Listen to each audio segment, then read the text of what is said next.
I'll just deal with it later. I assume it's a dating sim. I don't actually know. I feel like if it's too short, it's not really a dating sim. Like we found out with Narrow Diver, if it's too short, you can't really put in the multiple things.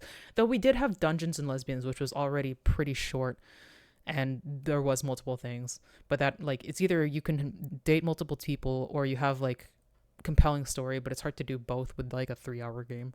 But we'll see what it is. Let's see. A B C D E.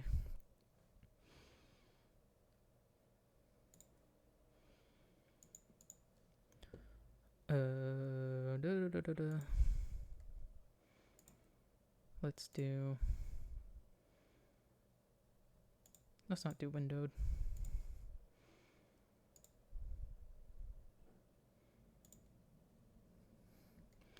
And now I have to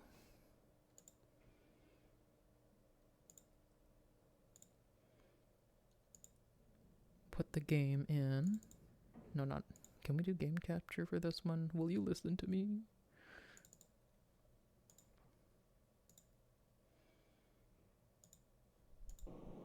Yes, it will. Assume it was a dating sim. What was that one? Oh, Dungeons and Lesbians are something we played like quite a long time ago while we were doing one of these like let's get rid of some of my itch.io games things. And it was just basically like the plot between that is like you're some kind of queer person that I think is undefined. But I think you're supposed to be a woman because otherwise it wouldn't really be lesbians, would it?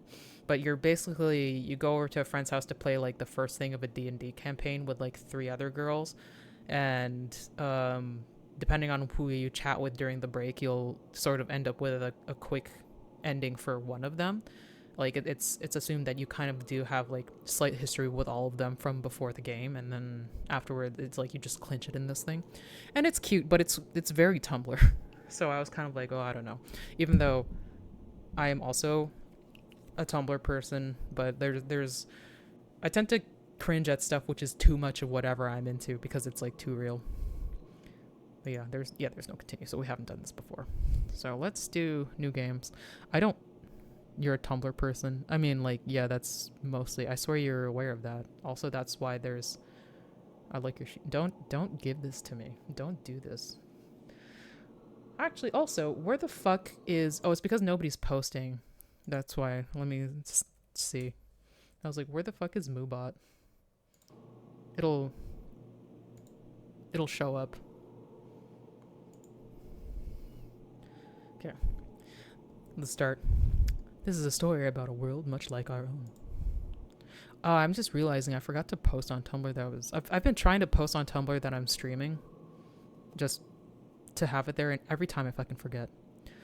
Not gonna do the response, huh? No, I'm not. You can't make me. Also, I'm Canadian.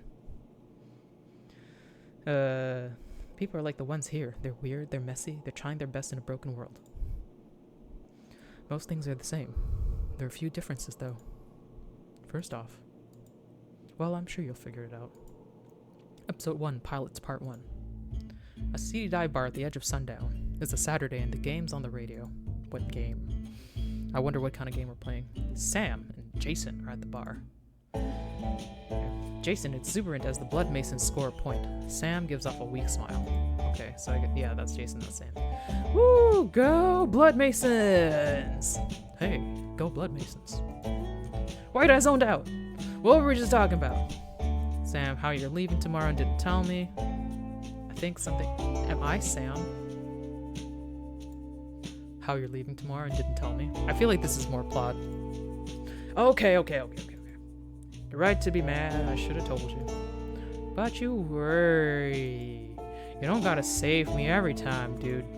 I don't... How long have we been friends, Sam? I honestly have no idea. Yeah, it's been a long time. And you always worry about me? You're my best friend in the whole world, and not just because you're the only other gay person in this town. But you don't gotta save me. I haven't died yet, right? I guess so. Where are you going, anyways? To the big city! Gonna get a crappy apartment and a shitty job and drink and complain about it on the weekends. You do all of that here. Okay, true, but consider city gays. Those wonderful gays, never once seen a murder horse, all believing in cryptids ironically. Those blushing versions to the total horrifying void that's growing up out here. Sam looks like he has something he wants to say, but the Blood Mason scoring the winning point, and Jason loses his shit. I do wonder what game it's playing. The dialogue is a bit on the nose. A little bit. Ah, ooh, yeah! Jason notices a couple of brooding fans wearing the grayscale of the Fash Collective. Speaking of on the nose. In your face, Fash punks! Hey, Jason. Y'all suck at sports and y'all suck at life. Two look up at each other and get up in unison. Jason, buddy, you should probably... I'm gonna kick your ass! No, wait. I'm too drunk to kick your ass. My friend Sam is gonna kick your ass. Oh, god damn it. I'll hurry you could fight. Look, I don't want any... Well, why'd you come here if you didn't want to fight for your right to live? Just fuck off and let me have this beer in peace. I've had a long day and incredibly racist joke. Real on the nose. Oh, I look at him and he's stumped. I guess he couldn't deal with our intellectual rigor. There's no way I'm getting out of this without fighting you, is there? Nope. Fuck it, fine. Parking lot 5 minutes. They leave sneering and giggling about getting a rise out of you. God, they suck. Hell yeah, you've got this, dude. So are you gonna back me up? I'm too drunk to drive. God damn it. You are Sam. Jason follows you into the parking lot, stumbling over his feet. He cheers you as you face him. Why did we change styles all of a sudden? Climb inside the rib cage, wrinkling your nose as the stench hits you. Not smell. Rot smell, grass cuttings, fertilizer, leftovers from the day's work. You grab the shoulder meat and strap yourself in. You grit your teeth, whisper your name, and plunge your neck backwards onto the spike. The shock of millions of new neurons entering your system makes you double over. Aren't you used to this by now? Your digging claws scratch the asphalt, uneven and cracked, feeling every inch. It's hard to control, but you've learned how to ride it out. After a few seconds, you stand. You are roots among ash. Hey, Jason, you're gonna talk me through this, right? Absolutely, 100%! You've got this, bud. Okay, I've never really been in a mech fight before. This is the main thing. What? But you talk about piloting all the time. Yeah, on the farm? You know, my job. Okay. Jason lowers his voice down low and gets close to you. Okay, so you gotta use the WASD keys to move around. Or the arrow keys, I guess. Either one works. What does that even mean? Think about a keyboard and press those keys to move around. Okay, fine. Yeah, so talk to me really. I know writers use subtext and they're all cowards. Yeah. Okay, awesome.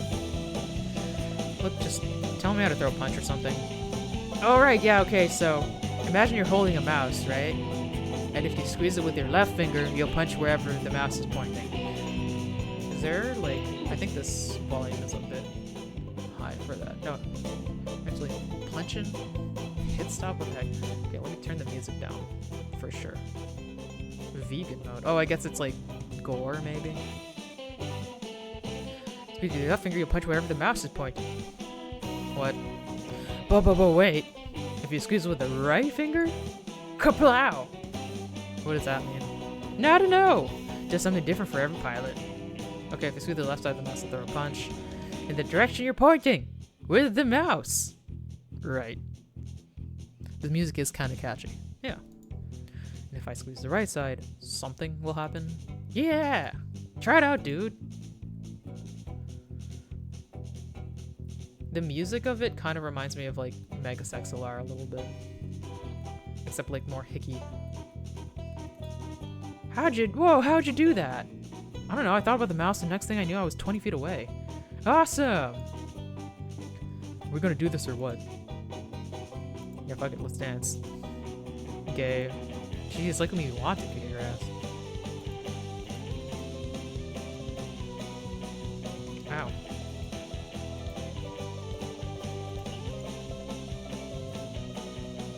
Okay, I guess I should dance around him.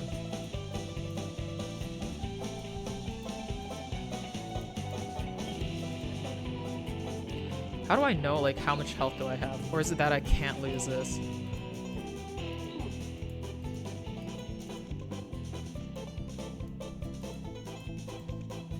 Okay. Holy shit! Whoa, I knocked him out. Yeah! What should I do now? Make him feel shame. What? Push this mech into that ditch to the north. Where am I? You gotta stop saying lol. To be honest. Shit, right, it got up. Knock him out again, I won't distract you this time. Remember, push him in the ditch.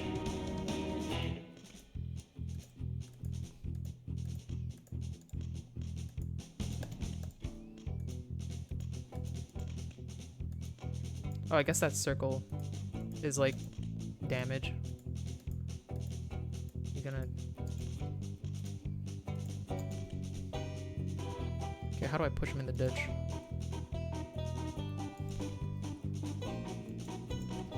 Ow.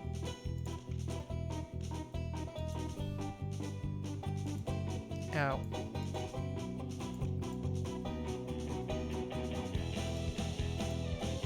Hell yeah! You sure showed him! I guess so. Okay, we should run for the cops now. Wait, what? You just beat up a Fash. Cops like Fash. And you didn't think to bring this up earlier? I thought you knew. We got a few seconds if you want to ask me any questions about fighting. I'm, as they say, an expert. You mean expert? Yes? How's that going? I hear sirens, let's jet. It seems pretty straightforward, the fighting. Sam and Jason take off into the night, twin broken machines pushing against the void for just a little longer. Tomorrow they'll be pulled apart, but tonight they run in sync, years of history egging them on. There's nothing but the plain and the sky for miles. Stars shine bright down on them, pushing through cornstalks, scream sirens quietly echoing in the distance. They'll never find us out here. Yeah. I'm invincible! I'm invincible! There's a moment of silence. Why are you really leaving? I don't want to spend the rest of my life here. I don't want to wake up and be 40 and have never left. I love sundown and I love hanging out with you, but I don't like who I am here. Maybe when we get to the city, it'll just be me there. But I have to try. We can't keep going like this. Oh. Well, keep in touch, right? Yeah, I'll radio as soon as I can. Okay. Good. I don't want to lose you. The two spend the night in the cornstalks, losing hours to each other's memories. In a few minutes, a few hours will be torn apart by wants and needs, future shedding pasts, both going where the other can't follow. But now, in this moment, time is theirs. Until the bright comes, they're together, how they should be. Just a little bit longer. Just a little bit longer. Just a little bit longer. The next day, across town. Cass slowly walks up the aisle, stocking the shelves with radios, crystals, cereal boxes, little flying things. They should be going faster, but their exhaustion betrays them. They stop to examine a blood potion when a shout rings out behind them. Hey, Cass! Cass jumps a little, but tries not to show it. Leanna would never let them forget if she actually managed to scare them. How's it going? Oh, you know, stocking the shelves and shit. How are you? Wait, there's something different about you. Yeah, I'm wearing a bra. Like, you're not wearing your uniform. You're not wearing your uniform. Oh, yeah. Manager's out today, not coming back till after my shift ends. Oh, rad. Got the place to yourselves. Oh, wait, hold on. You're also not wearing your uniform. What's your excuse? I like to live on the edge. Hold on, shouldn't you be working the register? Nah, it's all self-checkout now. Why would I not know that if I worked here? They fired like 4 guys over it. Jesus. Yeah, I'm lucky they kept me on. Hey, what are you up to tonight? Cass dodged the question. Probably corn screaming. Again? I swear you spent so much time in those fields. Some farmer's gonna think you're a feral, go out with a bow and arrow, and you're a goner. It's therapeutic, okay? You just go out there and scream. You can scream anywhere, nerd. You should hang out with me tonight. I promise I'll be screaming. That's ominous. How is that more ominous than what you're doing? I run a meat punk group in the church. Wait, what? You mean like the hardcore anti-fascist meat punks? Yeah, those. How'd this even happen? Remember when I wanted to start a fight club and you said no? Because they're a horrible idea, not to mention illegal? All the fun stuff is illegal, Cass. Anyways, I started looking into alternatives. Almost went for roller derby, but it's hard to get a mech to wear roller skates. Everything's mech, I guess. So I rented out the church community room once a week for a meat punk group. Got flyers and everything. Wow. Please come. Let me just take that info in for a minute. Please come. Please come. It'd mean a lot to me. Alright. But if it ends with us running from the cops, I'll kick your ass. You know I'd win. Later, across town. Somebody doesn't like to draw backgrounds, like, almost at all, clearly. Dude, the first rule of Fight Club is. Yeah. Like, clearly. The heat is almost overwhelming, and on these hot summer's afternoons, the only saving grace is the dryness, and that's not always assured. A flyer stuck to the power pole that's more stable than wood at this point comes unstuck and slowly drifts to the ground. It stays there for a minute. The silence is near complete. No one wants to be outside on a day like this. Then a light breeze picks it up and nudges it towards a single mech walking down the street. The pilot gets out, trudges over, and picks up the flyer. He scans it through bleary eyes, then turns the paper over a couple times. There's a few seconds of consideration as he stands still. Nothing moves around him. He checks the sky, empty as ever, and shoves the paper in his pocket. He saunters back to his mech, just a little more spring in his step. There are a million ways this could go, but one thing sticks in his mind. Tonight is gonna change everything. End of episode 1. Continue? Save and continue. Episode 2, Pilots Part 2. Cass and Leanna wait in the church community room, watching the door.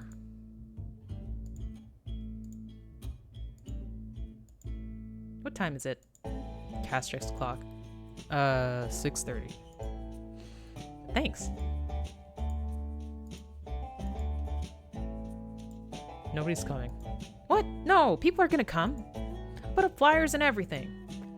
Have people come in the past? Well, not really, but... You're here and I'm here, and that's a start. How is that a start? It's a lot of crowds. If one person's doing something, they're a weirdo. But if 2 people are doing something, then people will join in. That's actually kind of smart. What's that supposed to mean? The silence is broken by a creak as the door to the community room slowly opens. A stranger hesitantly sticks his head in the door. Hey, is this the Meat Punk group? I saw your flyers and, Oh shit, hey, hi! Oh, thank God. Shouldn't we do introductions? Oh, right. Everyone say your name and... Pronouns? Thanks.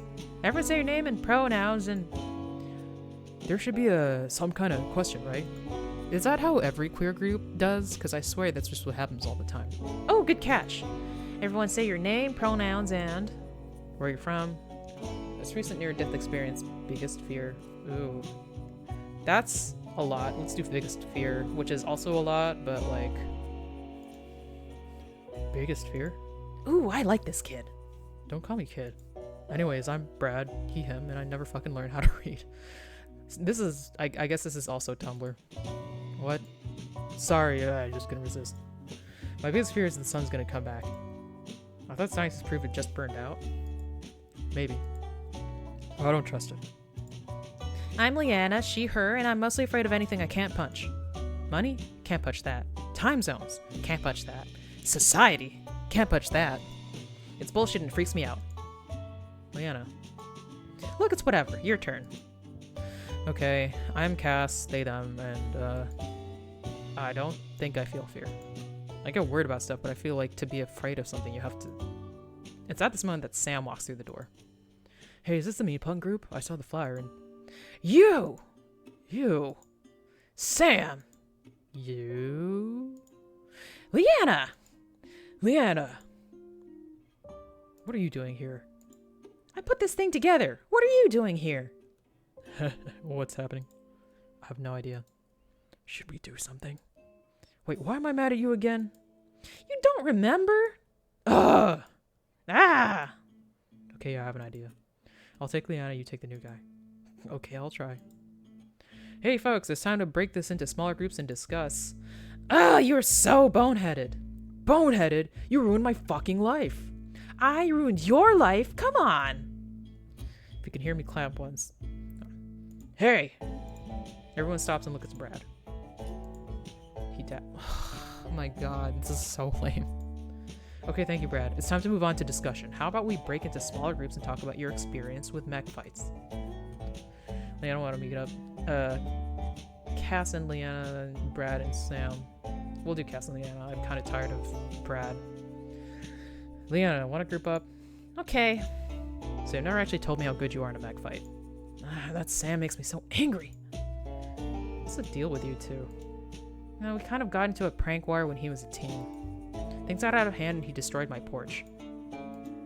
Oh my god. Okay, that'll be something to work on in time, but let's focus on the task at hand. You're right, let's talk about beating people up. I haven't been in many mech fights, but I was a boxer for a little bit. You know how to throw a punch? No, I don't. Can you teach me? Yeah, sure. For the most important thing is to keep your hands close to your face and step with the punch. Step with the punch, got it. Keep your center of gravity low and remember that speed is the most important thing. Use your body's momentum to build a punch from your feet upwards. So with a jab, you'll want to straighten your arm directly and turn your fist, and for a hook, you'll twist from your hips to build up strength. Okay, so like this. Cass stands up and throws the weakest punch ever. We'll learn you yet. How about you? You been in a mech fight? Not really. I know how to take a hit though, so there's that. Yeah, well, that's useful. Where'd you learn that? I'd rather not talk about it. Are you sure? It might come in... I don't want to talk about it. I know this game is obviously about queer relationships, but Sam and Leanna sure seem like they're at the start of a standard just like to lovers are. It's true. Could be. I don't know. It also depends what's going on with like Brad and Sam right now. We don't know like anything about Brad at this point. Okay, fair enough. It's getting kind of late. Should we wrap up? Yeah, good idea. Hey, Brad. Yeah? Cass points at their wrist and Brad nods. It's wrist time. Got it. What? No, it's time to wrap up. Oh, got it. Alright, so that was a pretty good session. We only have this room for another 10 minutes, so we should probably... Wait! We should figure out a leader. Do we really need a leader? I mean... Yeah, a leader sounds like a good idea. We need someone to figure out where to meet and stuff. Okay, fair enough. Should we... I nominate Cass! I also nominate Cass! Oh. Okay. Sam, thoughts? Look, I don't trust anyone. I don't trust anybody. You seem cool, though. Alright. Let's meet again next week. Figure out plans, then. It's been a long night. Let's all head home. Sounds good!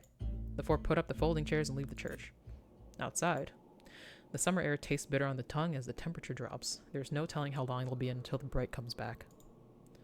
Would be a perfect night for wistful walks in the dark, staring up at the stars, except for one problem. Large crowd of angry Fash standing out right outside the church. Ah, fuck. Fash steps out from the throng. Literally, the only difference between him and everyone else is that he has a hat. Are you the MEATPUNKS? Yes. No. No. You have meddled with the Wait, did you say you're not the MEATPUNKS? Why do you keep saying it like that? Say what like what?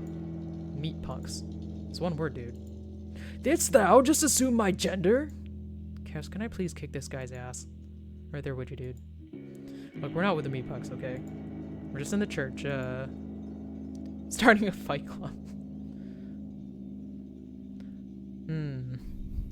Let's see. Starting a fight club. Yes, starting a fight club. We just finished learning, the first rule. What's a fight technique? Grappling? Learning grappling. So that we can, grapple the future. And each other. Yes. Keep trying to lie to us and just make it worse for yourselves. That's the bastard who put my acquaintance in the hospital yesterday. See, you cannot hide from us. I can't wait to see these slurs get what's coming to them. It is like... It does feel very kind of like half-assed to like have them like be like, they say slurs, but I'm also not gonna write them. Like, it is true, it's like tough to write the slurs, but this really does feel like Tumblr queer discourse that way. Like, at least make one up. Maybe the slurs really are really random. Like slurs for Italians. Yeah, it turns out there's like a slur for like specifically like people from Tonga that nobody here ever knows, and they're using those. Imagine. Hold on, does this guy look familiar to anybody? The night of retribution is upon us. He's the guy that leads the January 6th insurrection. Brad runs to his mech. Cass walks to their mech. Leanna rolls to her mech. Sam jogs to his mech. Okay, so who do we want to pilot? I'm gonna pick Cass. The rest of y'all stay back, okay? I got this. Cass! I mean it. I can do this. You are Cass. Climb inside the ribcage. You should feel something here. Fear, anger, anything. You grab the shoulder meat and strap yourself in it. It stains your sweaters just a little bit. Even if there was an ounce of relief, you could understand that. But there's nothing to steady you as you position your neck over the nerve spike. If you save someone else, then it'll be worth it. You whisper your name and thrust your neck onto the nerve spike. Years of piloting have shifted your nerves. You pull forward and try again. Contact. Christ, it hurts. You stumble and stand, raising unsteady fists at the crowd of fash. You are all or nothing. Bitter cliffside air makes you cough as you stand. What are Cass's abilities? Crush has a chance to prevent opponents from attacking. Signature Bulwark negates most of their current momentum. Their passive ability, Punch Drunk, makes them stronger the more long-term side effect they're suffering from. Okay.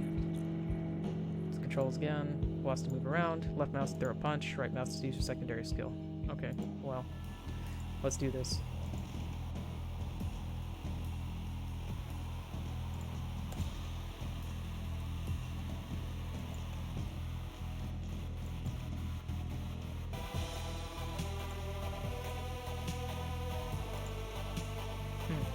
I don't really have a right-click move. I've been lucky so far, I think.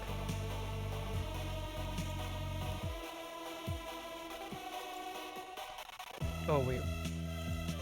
How did I die? Oh, that was like... I'm not supposed to run into the end there? Oh, right. It's like in the direction that I'm pointing.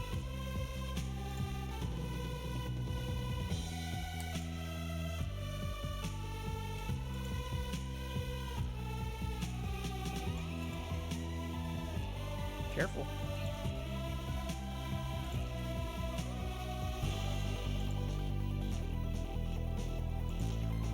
Whoop.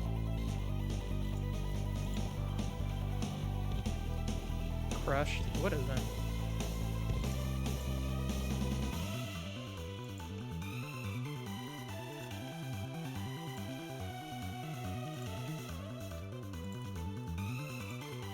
I'm not entirely sure. Like, there's all these abilities that were said, but, like, we don't seem to really be able to use them. There we go.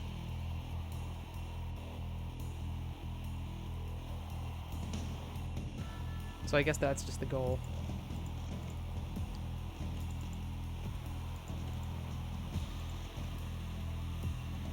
We gotta get them to... Nope. Knockout.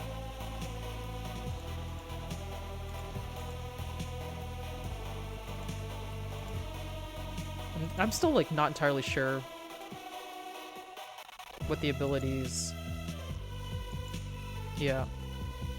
Do. I noticed you were playing Cass in a second game today. Oh, true! I had to think about that for a second. I was like, what do you mean? This is a day for Casses. Harder and harder. Whoop.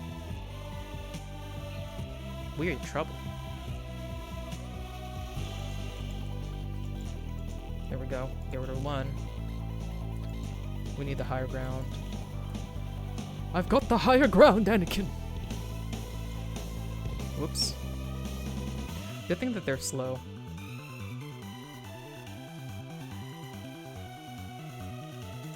Oop. I'm also slow. There we go. Oh. Oh, that's the guy in the hat. Okay, so...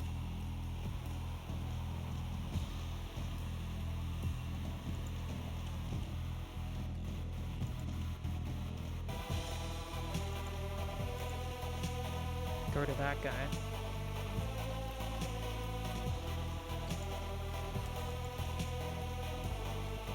Come on, get over here. Oof.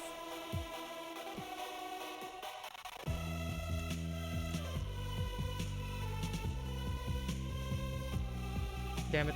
Ugh.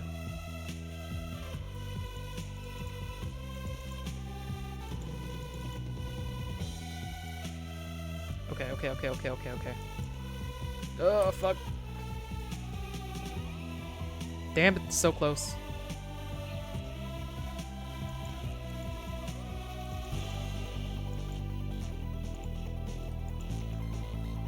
There we go. Hatfash claws his way back up the cliffside, blood dripping from his mouth. How did you survive that? Technically, I didn't. Look, I'm just as surprised as you are. Now fuck along, y'all. Just wait until my father hears about this. He then runs into the darkness. What was that last part? Wait, I recognize him now. That's Jimmy. His dad comes into the shop now and again. His dad? Yeah, you know. The sheriff. His dad? The sheriff. Yep, you were right, Cass. We just beat up the sheriff's kid. Yep. In distance, scream sirens. We should run. Yep. The four flee the scene, masses of flesh and blood and bones hurtling across the flat desert ground away from the sound of sirens and the smell of smoke. They can't go home. Not now, not ever. No time to think about that right now. After a few hours, once the scream sirens have faded away, they stop. Okay, that should be far enough. Hard to be sure, but I'm pretty sure we've been heading north. It means the closest town is Hopeville. Ooh, Hopeville! I don't know how far, but if we follow the cliff... Wait. No, stop. I started this whole thing. I'm the reason they came to the church. You all shouldn't have to throw away your lives for me. If I go back, turn myself in, maybe they'll let the rest of you go back to a normal life. I'm the one they want anyways. Sam! Forget me. That's not how this works. You go back there, they tear you apart. But you might... Nope, gonna cut you off there. They won't be satisfied with just you. It doesn't matter who threw the first punch or who's right or wrong. All that matters is they were looking for an excuse. It doesn't matter if it was real. We were all there, that makes us all criminals. Plus, that kid is not gonna forget what I did to his face anytime soon. We're in this together now. Understand? Fine. What's the plan? Okay, here's what I've got. We should be safe to rest here for tonight if we keep a low profile. I'll take first watch. Lee, you want to take second? Sure. Okay, in the morning we'll start following the cliffside north, rotating point daily, making sure we all stay on top of our game. As far as I know, Hopeville is the nearest town with a MEATPUNK group. We'll meet up with them, regroup, figure out what to do from there. It's about a week's journey, so make sure to get some rest. Tomorrow, the real fight begins. Why is it so far even though you have fucking mechs? That night, a dream. You are Cass. You dream in colors and shapes, never anything coherent, never restful. Blue triangles and red hexagons in their motions. For a second, you almost see their plans. In a bright white light. You can't make it out. You can't see. Something bright and shining and horrible. Too bright to see. Too shining to stop. Too horrible to comprehend. You wake up shaking and crying. End of episode 2. Save and continue. Episode 3, Infinite Desert Hell Zone. The first thing Sam feels in the morning is the cold air, the colder ground, and a foot in his back. What the hell? Wake up! It's getting bright. She kicks him. Why are you doing this? December 12th, 8 years ago. Get up! She kicks him again. Fuck. Okay, I'm up. Sam slowly opens his eyes. Brad and Cass are stretching, slowly getting the stiffness out from a night on the ground. Liana looms over him. Hey Brad, how's it going? Hey Cass, what's the plan? Liana, you know I have no idea what you're talking about, right? Oh, okay. Let's talk to Brad for a little bit and see if what he'll say is not as annoying. Hey Brad, how's it going? I'm doing great. I woke up and ran 5 miles. Wow, really? No, I threw up on the ground.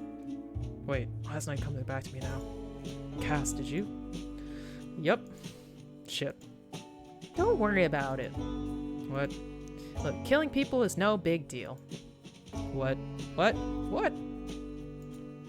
What? All I'm saying is sometimes you're surrounded by fashion and have to knock a couple off a cliff. Or you get into some bad debt and have to do some things you're not proud of. Or your dad hits your mom around a little too much so you have to shove him in a wood chipper. Liana, what the actual, literal fuck? All I'm saying is you shouldn't feel ashamed of the things you did to stay alive. Just keep moving and keep fighting. All we can do sometimes. Besides, it's not just us or them. They'll be coming for all of us soon enough. That was an incredible fucked up way to put it, but I think I get you. Let's keep moving. Speaking of, should get going soon. Bryce coming. Who's taking point? Just so you know, Brad, taking point means going first in fighting. I know what it means. Just looking out for you, kid. So call me kid. There's a pause. I can do it. I'll take point. I can take point today. Let's go. Guess we're Leanna. Clamber inside the ribcage and position yourself. Strap yourself in and take a moment, neck above the nerve spike. You mouth a quick prayer. You don't usually, but it feels right. As you finish, you slide your neck back on the nerve spike. It goes easier than usual, but still hard. Contact. Blood and fire rush through your veins. Plasma and lymph and piss course through your new body. You think about a shirt you left at home. This is the first moment that the loss hits you. That you could never go home again. That everything is broken and it'll never be the same. It never gets easier, but you've learned the steps by now. Keep looking forward. Keep moving forward. And trust your fists. They haven't failed you yet. You are a crash queen. Bitter close-side air makes you cough as you stand. What are Leanna's abilities? Crush has a chance to prevent opponents from attacking. Secondary skill Juke doubles her current speed. Passive ability Unrelenting makes her move speed faster. Okay. Here we fucking go. So what's... Okay, I don't know, I can't really tell what the right click does. Knew we weren't alone. You! Fash! Let's fight.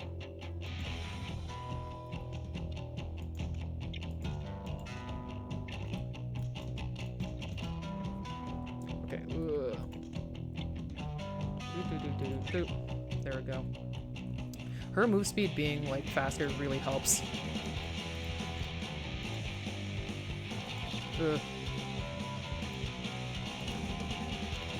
Whoops. Okay, we gotta get out of here. Whoop. Ow.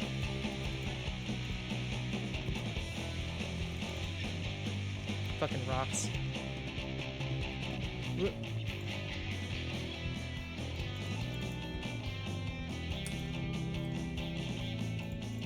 There we go.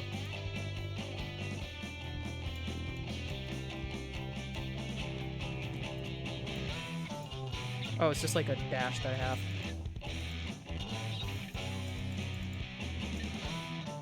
Oof.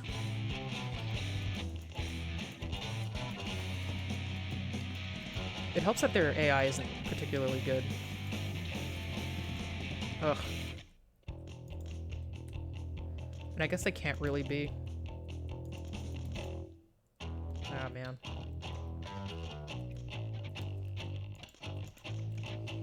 I haven't got, like... Oh my god. I keep forgetting that it's, like, based on where the mouse is and not, like, where my controls are. What the fuck? How did I manage that?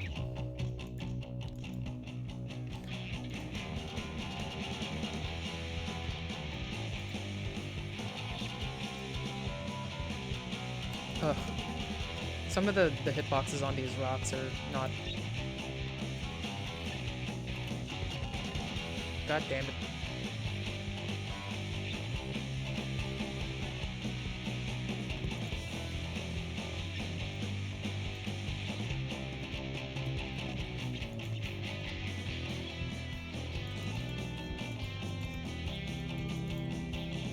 Ugh.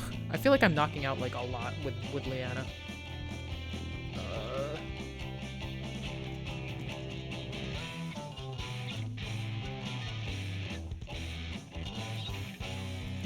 There we go. Ooh. Oh, come on, get out of here.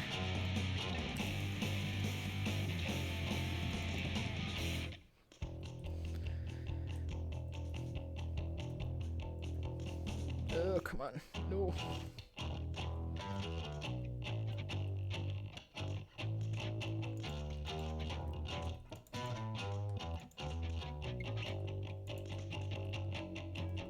Oof.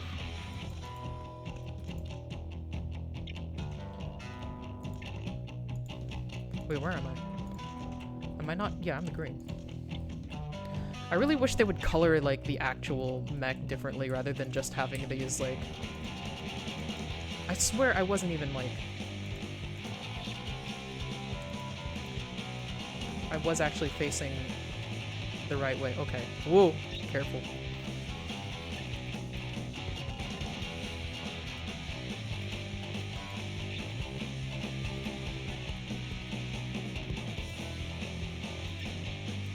chat.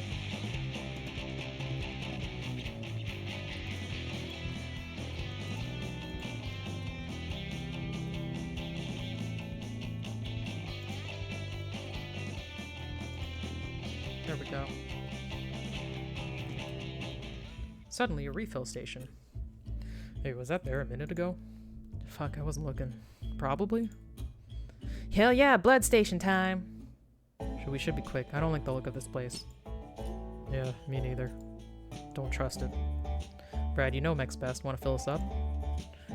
Yes, I guess it's for like, you know, because they're non-binary, so rather than DSM.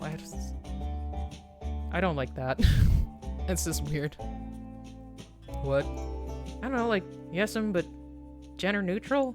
I didn't think that hard about it, to be honest. Okay. I'll go in and get us food and water.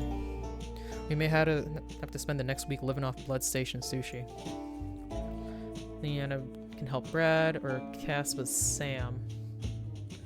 Yeah, let's go Cass and Sam. Sam, you're with me. Oh, okay. The two walk inside, both wary of the building like it's an open jaw ready to snap shut at any moment.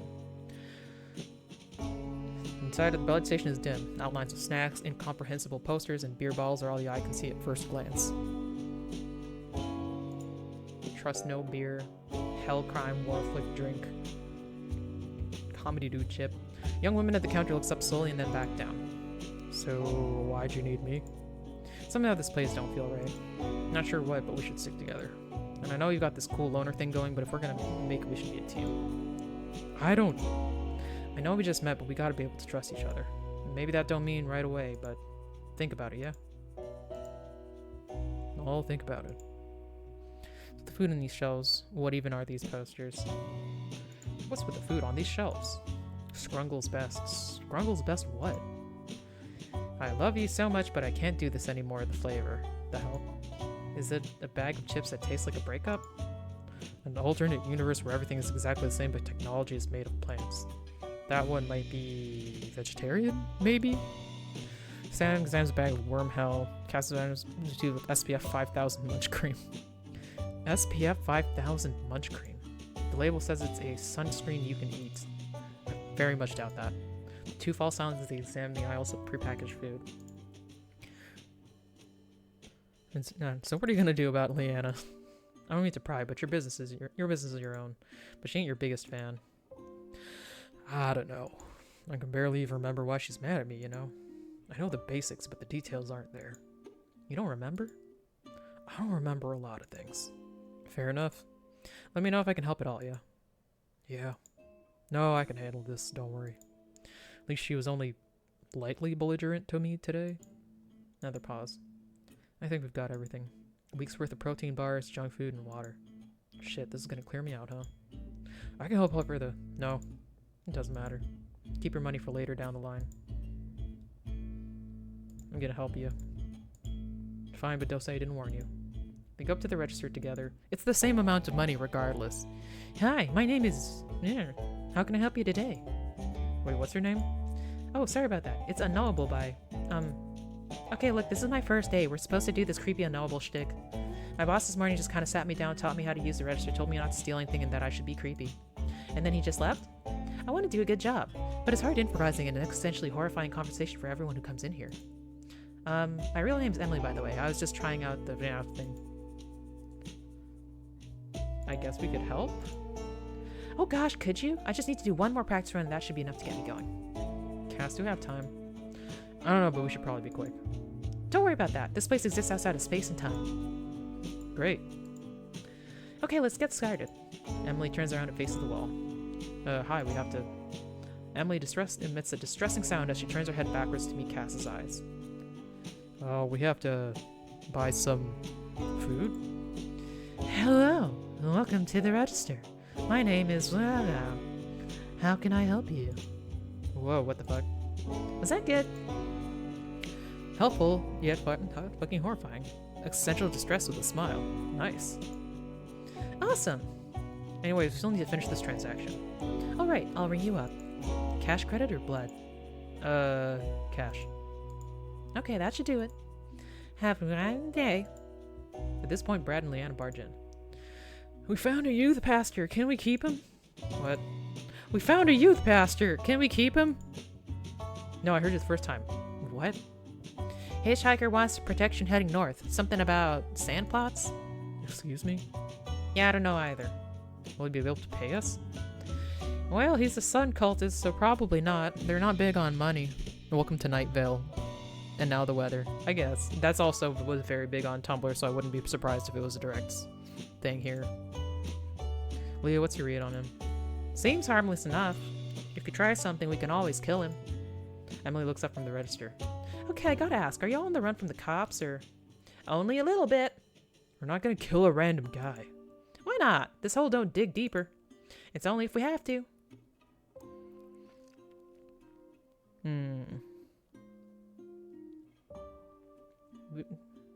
I would like to talk to him. I don't know. I have a bad feeling about this. Let's leave him. We should get going. We've got to find a place to rest for the night. The rest of the night goes relatively uneventfully. The four wander the desert and eventually find an isolated corner between boulders. Brad spends the night fine-tuning everyone's mechs. Liana gives Cass some more tips on fighting. Sam sits on top of his mech and watches the stars. When sleep comes, it comes without dreams. Next morning. Okay, time to get going. Who's taking point today? I guess we'll try Brad this time. I could do it. Hey, stay safe out there. Thanks. Let's go. You are Brad. You enter the mech thinking about the youth pastor. You're kind of mad at Sam for making the call to leave him behind. But you get it a little. You think about the prayer you always taught how to strap yourself in. May you live in the dusk. May you walk in the night. You flip a couple switches, position your neck above the nerve spike, and whisper your name. Contact, smooth as butter.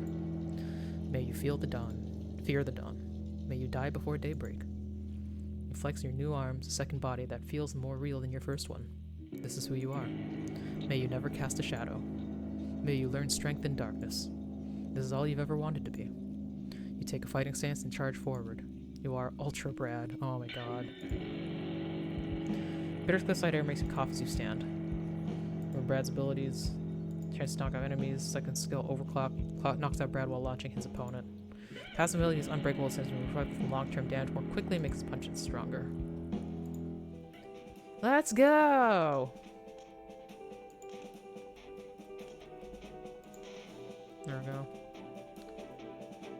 Whoa! You are large! And pointing! What the fuck? Again with the memes. I know we're on the internet, but geez. He's not that large. If we can move him like that.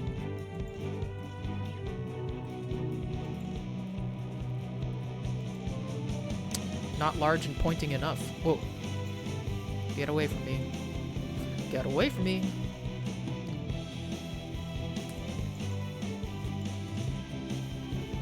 Oh.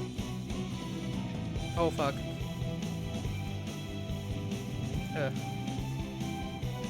Got pincer attacked. Not great.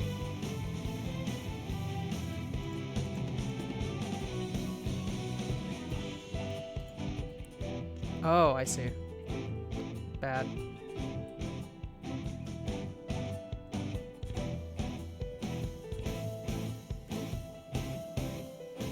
So I can like just one-shot people if I time it correct, but otherwise I'm vulnerable.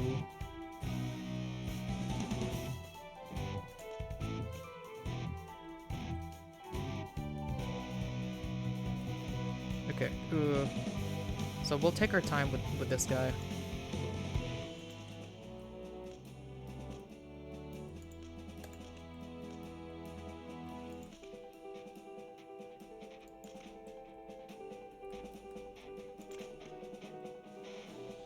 Alright. I wonder if I get to knock out... If I get to launch them when I just did normally knocked out, or if that's only when I do it with the special ability. Oh god. Gotta... Are they on... Why is Brad so slow?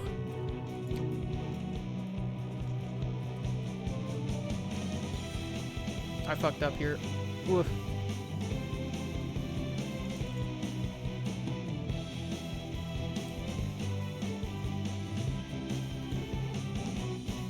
Okay, got rid of one.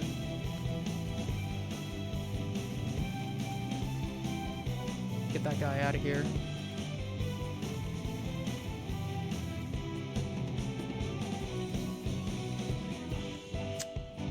Everybody knockout.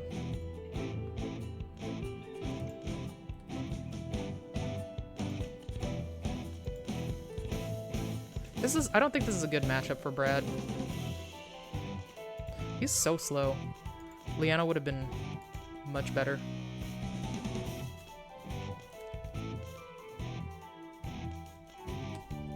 He launches the opponent, but also launches himself. That's the problem. So I'm not really making much progress. Oh my god. Yeah, I missed the knockout.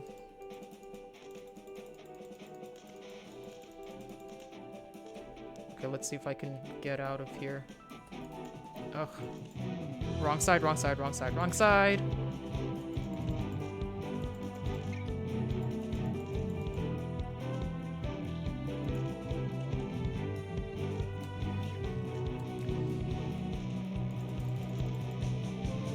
Oh, come on. Come on, come on, come on, come on. Stop! Get rid of him! No! It's so hard to aim this shit!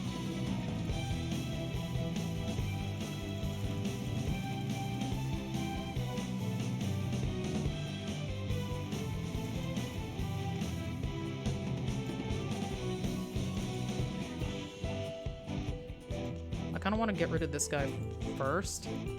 Or like at least one of them first, because dealing with two of them at once has been a lot. But he's so slow.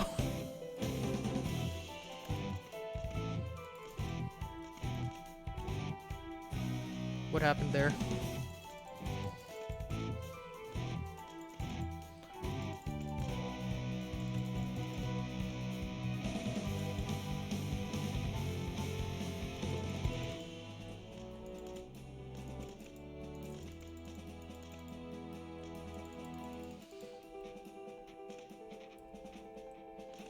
Ugh.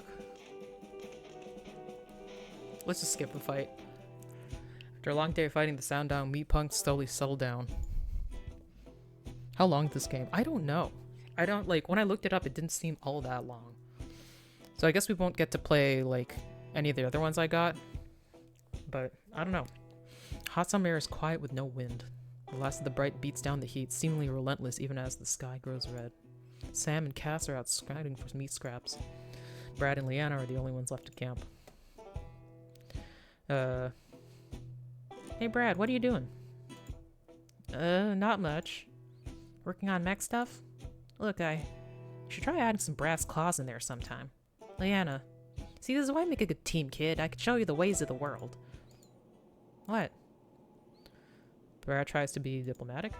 Look, I know that you're trying to be friendly, but you're constantly talking down at me, calling me kid, assuming I don't know basic shit. I get where you're coming from. I look young because I'm trans. But I'm an adult and you should respect that, okay?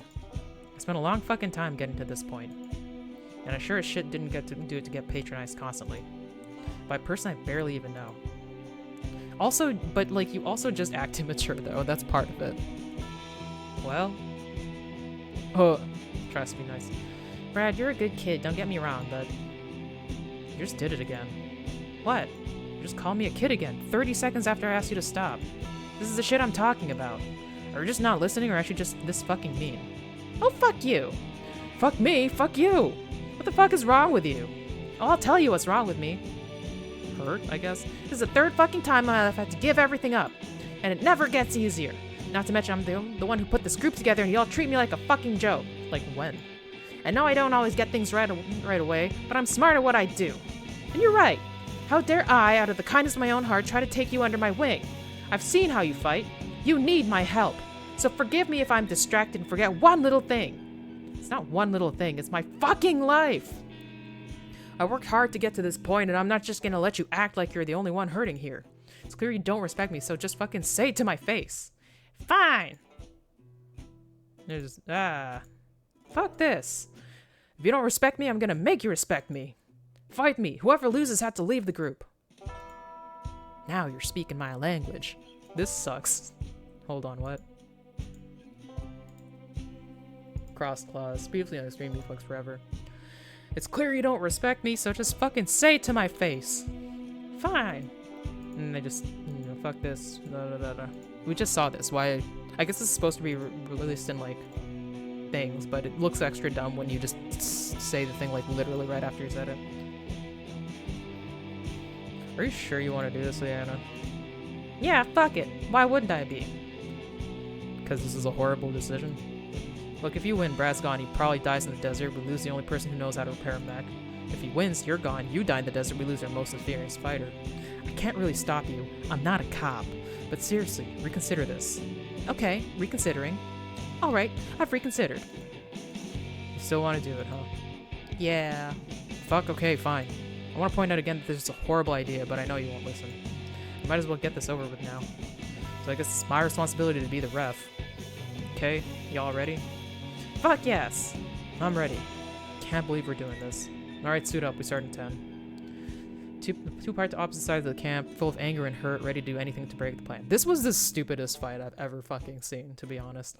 Like, I guess you could be like, well, they're stressed because they've had to leave their lives behind and all this stuff, and like, sure, but it doesn't make it any less stupid. Choose your fighter. I'm gonna choose Leanna just because... Okay, the art for this is something.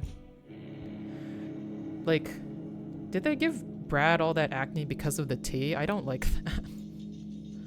Like, maybe it's realistic, but like, it feels like they're kind of making fun of him a little bit. Like, he's got all this tea, he's like got he's got acne, and he's like fucking a huge meme lord.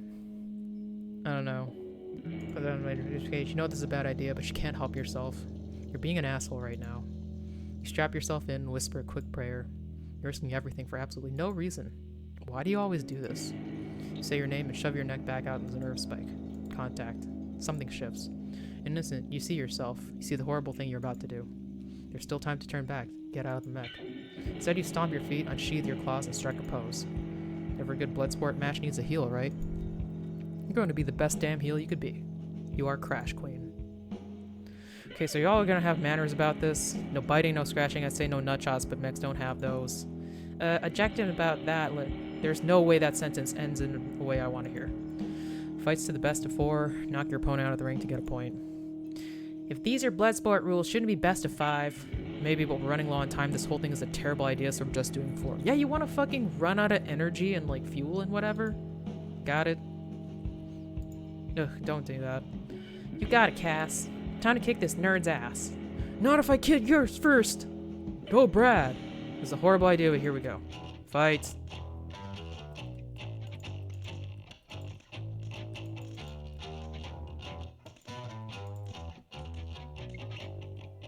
Okay, score is Brad 1, Leanna 0. Nice, go Brad! Might be easier than I thought. I'll make trouble for you yet.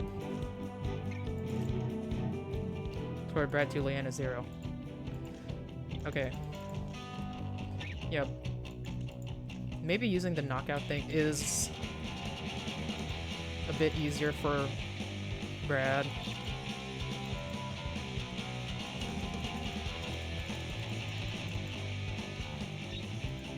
More point, Brad wins.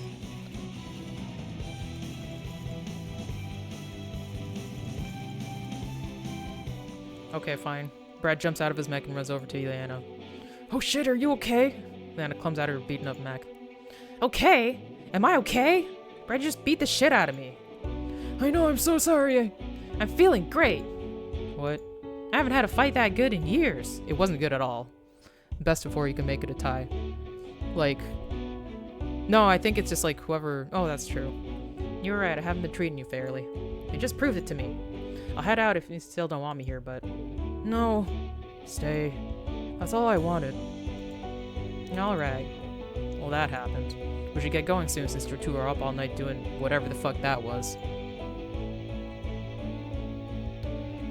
It wasn't best of 4, it turned out. It was first to 4 points. I mean, like, I didn't get any points, so we can't really prove whether or not it's best of 4. Well, yeah, like, best of 5 means if you get 3 out of 5, you win. Best of 4, like, yeah, it seems like you can make it a tie. I don't know. Either way, this is a pretty better ending than otherwise. Guessing neither of you are in fighting shape, huh? Yeah, I've got a few broken bones to deal with. My mech's heart literally stopped, so... Okay, that leaves you or me, Cass. I could take point today.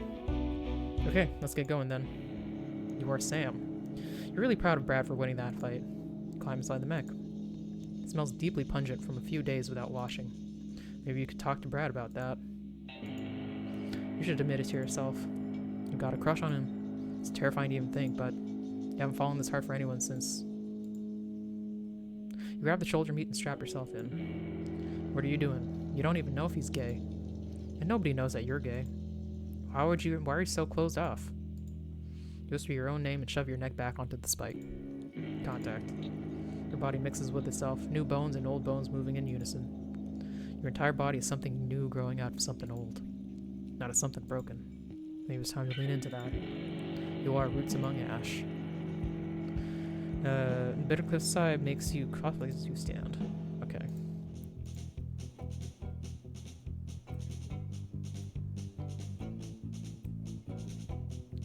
Oh, okay. Can we just go instead of, like, fighting for once? Hello? Anyone there? Weird. I'm assuming the cactuses will hurt you. That tends to be what cactuses do.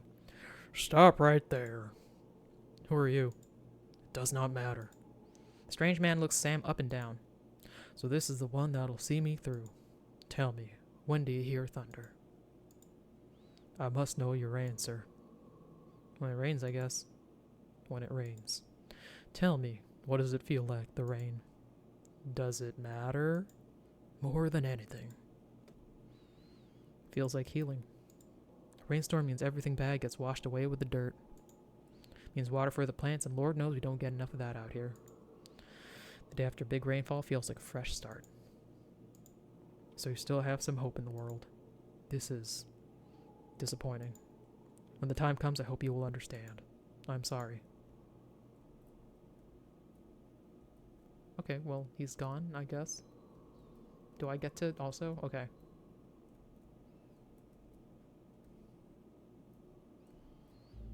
After a long day, the sundown MEATPUNKS settle down between cactus patches.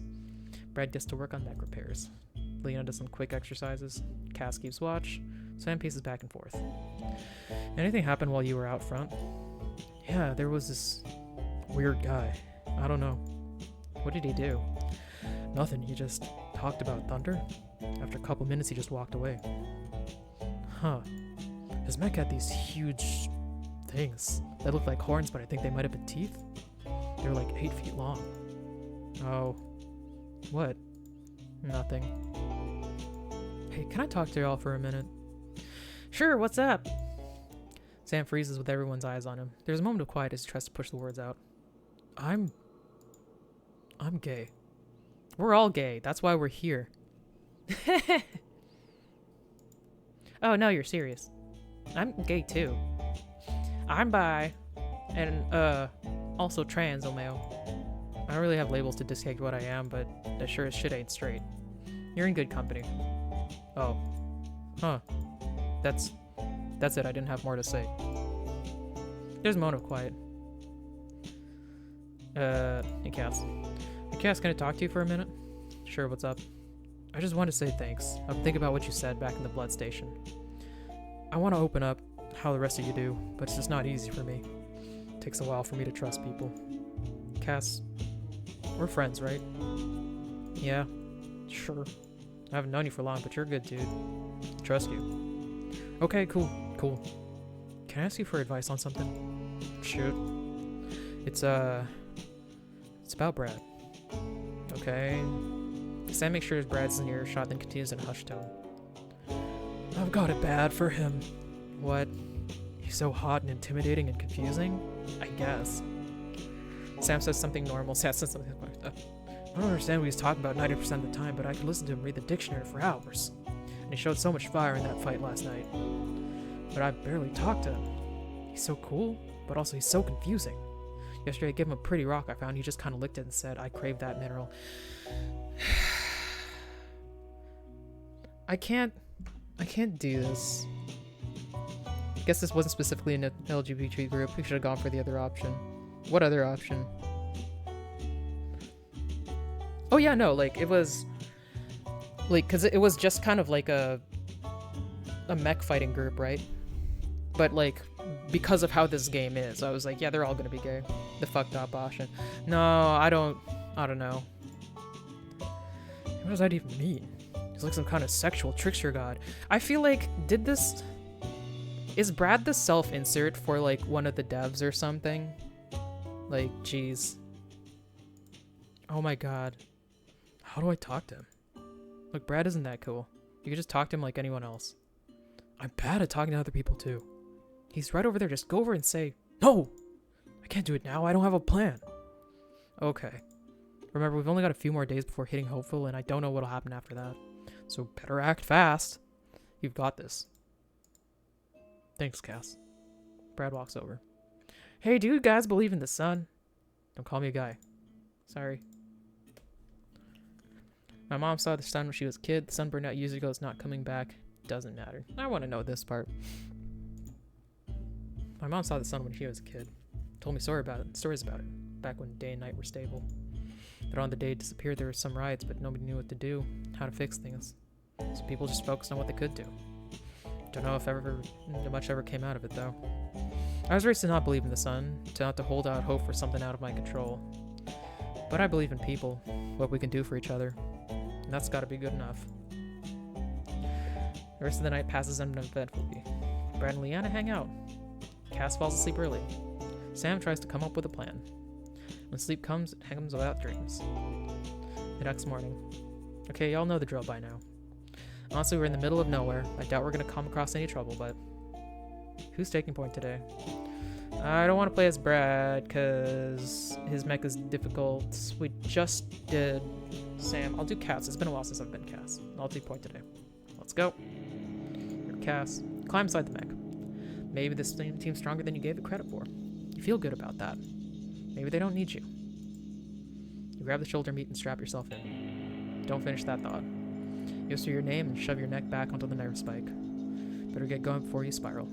Can't afford that right now. You still have a few days to go. You are all or nothing. Is that also a Tumblr meme? Like, I didn't think about that. I didn't want to believe that, but there's been too many fucking, like, dumbass memes going that... I don't know. Bitter cliffside air makes you cough as you stand. What were Crush negates most of their grit momentum. So it just kind of stopped them. Let's do this. Stranger sense and dust. Someone familiar. Who are you? Oh god. I'm you, but stronger. What? I'm you, but stronger. Was that not clear? No, I got you. Just, what does that mean? Where did you come from? It's like, is it like physical strength? Emotional strength? Look, I don't know. I'm just here to kill you, steal your form, and to take over your life. Is that too much to ask? Why? Why what? Why would you want my life? The fuck kind of question is that? To be honest, I've been having a really shitty week. You don't want this life. I'm sure it's not that bad. Cass, we're on the run from the cops. We've got no home, no cash, and 3 other entire human lives riding on our back. If we fuck up once, and we probably already have, everything crashes down and we all go to jail or worse. I didn't even... What? No, I shouldn't tell you. Too personal. Cass, you said our name. Cass. You said her name's Cass, right? I'm you. You could tell me anything. Cass mumbles something. What? I'm sorry, we don't have great hearing, apparently. I don't want to say it out loud. Just get over here. Cass whispers something into the doppelganger's ear. Oh. Yeah. Have you talked with anyone about this? Who would I fucking talk to about this? Everyone around me is a fucking mess. I've got to stay strong, so fuck that. What? Fuck that! They're stronger than you give them credit for. You don't have to do this alone, okay? Just talk to someone. You can't be alone during this. Fine, I'll think about... No, don't think about it. Do it. Okay. Doppelganger gives Cass one last smile as they slowly wander into the wilderness. Cass pauses, it's essentially confusing scene for a minute, and sighs and continues. I'm glad I don't actually have to fight that.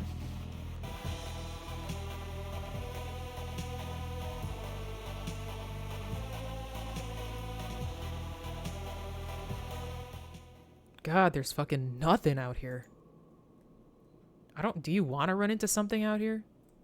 Okay, maybe civilization.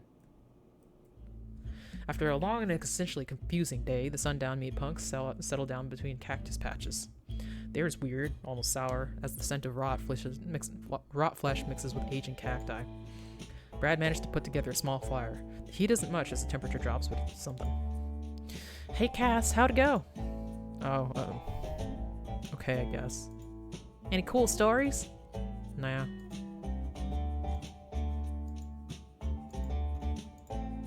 Y'all ever heard the story of the Central American wind tosser?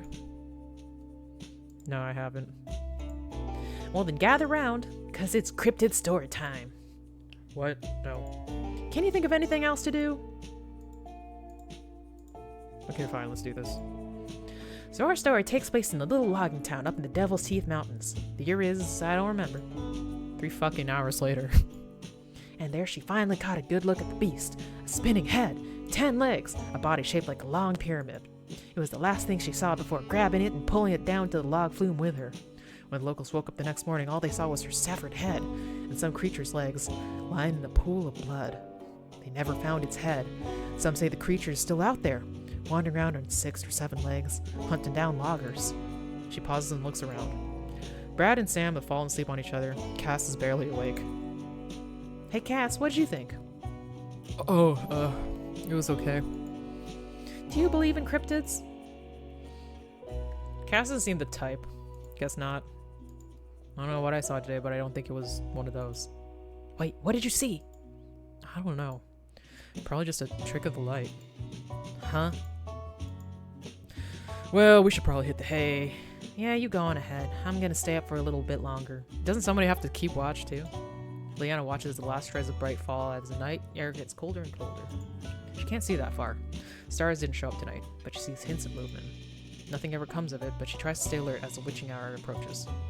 Somewhere in the outer distance, cactus cats play. That night, a dream. You are Cass. You dream in colors and broken shapes. Things seemed more disorganized than usual. There's an object slowly growing in size inside your head. Some part of you feels like it's new. Another part feels like it's been there the whole long. Something too big to behold and too strong to feel. You shake yourself, trying to feel anything as the shape grows. It takes over. There's nothing left. You're nothing but this thing. In the distance, you hear thunder. When you wake up, the sky is pitch black. End of episode 4. Episode 5, Last Legs. Okay, hopefully that means this is the last one. We can finish this. What's happening? Hello? It's still dark. I don't understand what... There's a slapping sound. That was my face. Oh, sorry. Who is that? This is me. It's Brad, man. Oh. Weren't you keeping watch? Time is an illusion. How much time? Twice? What? 5 more minutes. Cass? No. Cass. Cass! What? Oh! You okay? You were just right behind me. Sorry about that. Got up a while back. Had some weird dreams. What about? Something was wrong and I couldn't fix it. Nerd! Whatever.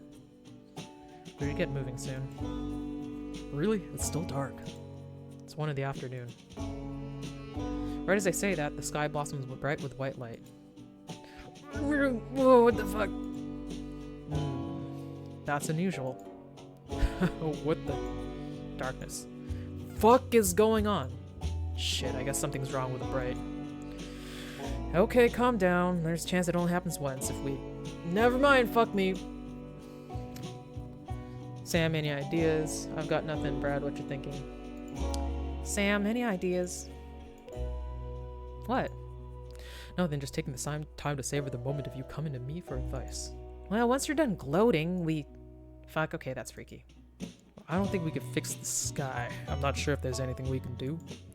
We can't just leave it like that. The bright miles up there. We can't even get up there, much less fix it. What if we punched it? How? With our fists, dipshit! There's nothing to punch. Impossible, I don't... Ah! Look, there's nothing we can do. We should just keep going. Yeah, we were thinking the same thing. Hey, I wasn't. Just because... Fuck! Just because you two are in agreement doesn't mean we all are. Fuck, okay, fine. Let's put it to a vote. Everyone wants to keep moving, raise your hand. I can't see a goddamn thing. Okay, fuck, say aye if you want to keep moving, I guess. Aye. Aye. Okay, and opposed? Wait, do we say aye or nay? Doesn't fucking matter. Nay, we should stay and try to fix things. Nay! Fuck, that's a tie. What should we... Oh, the sky is bisexual. Shh! Okay, I think it's stable. Fuck, that was weird. Sure fucking was, buddy. So we're gonna get going, or... Yeah, let's go. Who's gonna take point? Let's be... We were just Cass, and before that we were Sam. Let's be... I guess it's Brad's turn. I can do it! Let's go. You are Sam. I swear I picked Brad. You're glad to not be taking point today. Oh, okay. Brad's got this. You need some time to think anyways. Climb inside the mech, shaken by the bright's apparent instability. You knew stuff like this could happen, of course, but it's never been so violent. You grab the shoulder meat and strap yourself in. Hitchhiker's Guide reference. Which part? Illusion Lifetime Doubly So. Oh, okay. I read Hitchhiker such a long time ago. And there's so many books. I wasn't gonna remember all of them. Funny. Just as soon as you start to trust people, you can't trust nature anymore. No use bringing out, yes. You take a breath. You whisper your name, and shove your neck back onto the nerve spike. Something is wrong. You're not alone in here. For an instant, your body is not your own. You strain against your physical form as a mental scream tears across every neuron. A single word forms in your head. Astra. And you're alone again. Breathe in, breathe out. It's okay. You're okay. You take a minute, then join the rest of the trailing group. Time to get moving. Your roots among ash. Okay, oh yeah, I'm still Brad. Okay.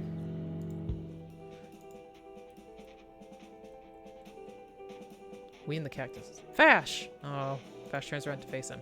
You're about to be destroyed by the power of Ultra Brad. Look, are we gonna fight or what?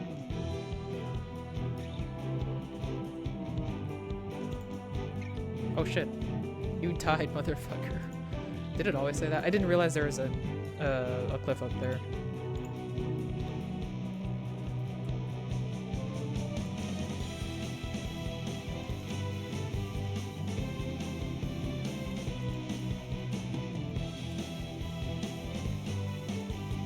There we go.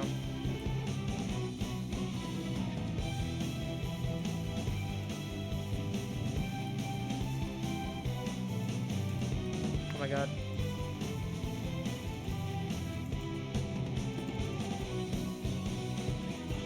Oops.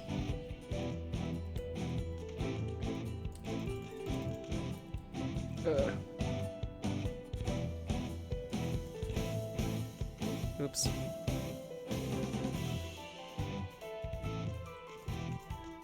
Almost. Oh, there we go. Okay.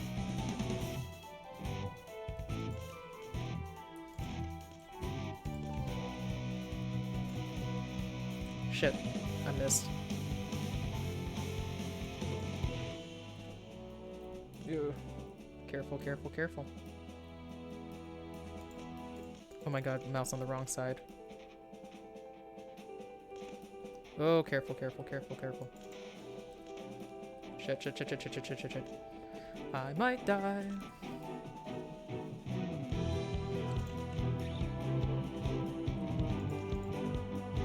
Okay, okay, okay, okay.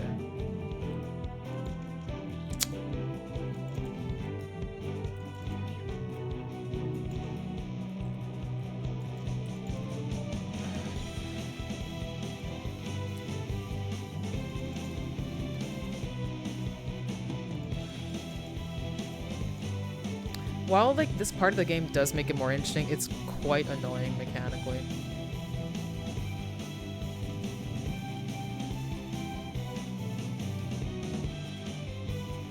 I'm like never a fan of whenever something makes me feel like I'm sliding.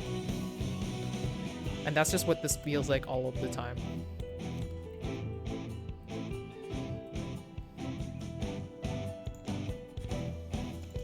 come on, come on, come on.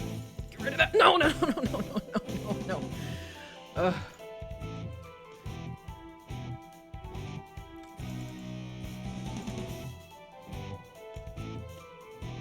Okay, at least we got rid of one.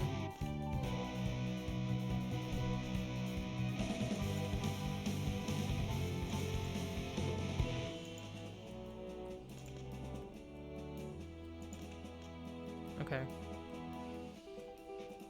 Where am I? Oh god. 3. Where am I? Crush. Oh shit.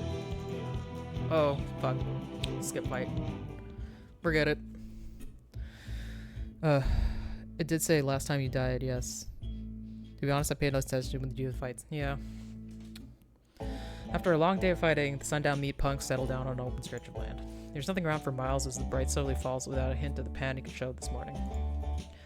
A light breeze blows through the desert. For a moment, the air is cool and sweet. Well, how'd it go?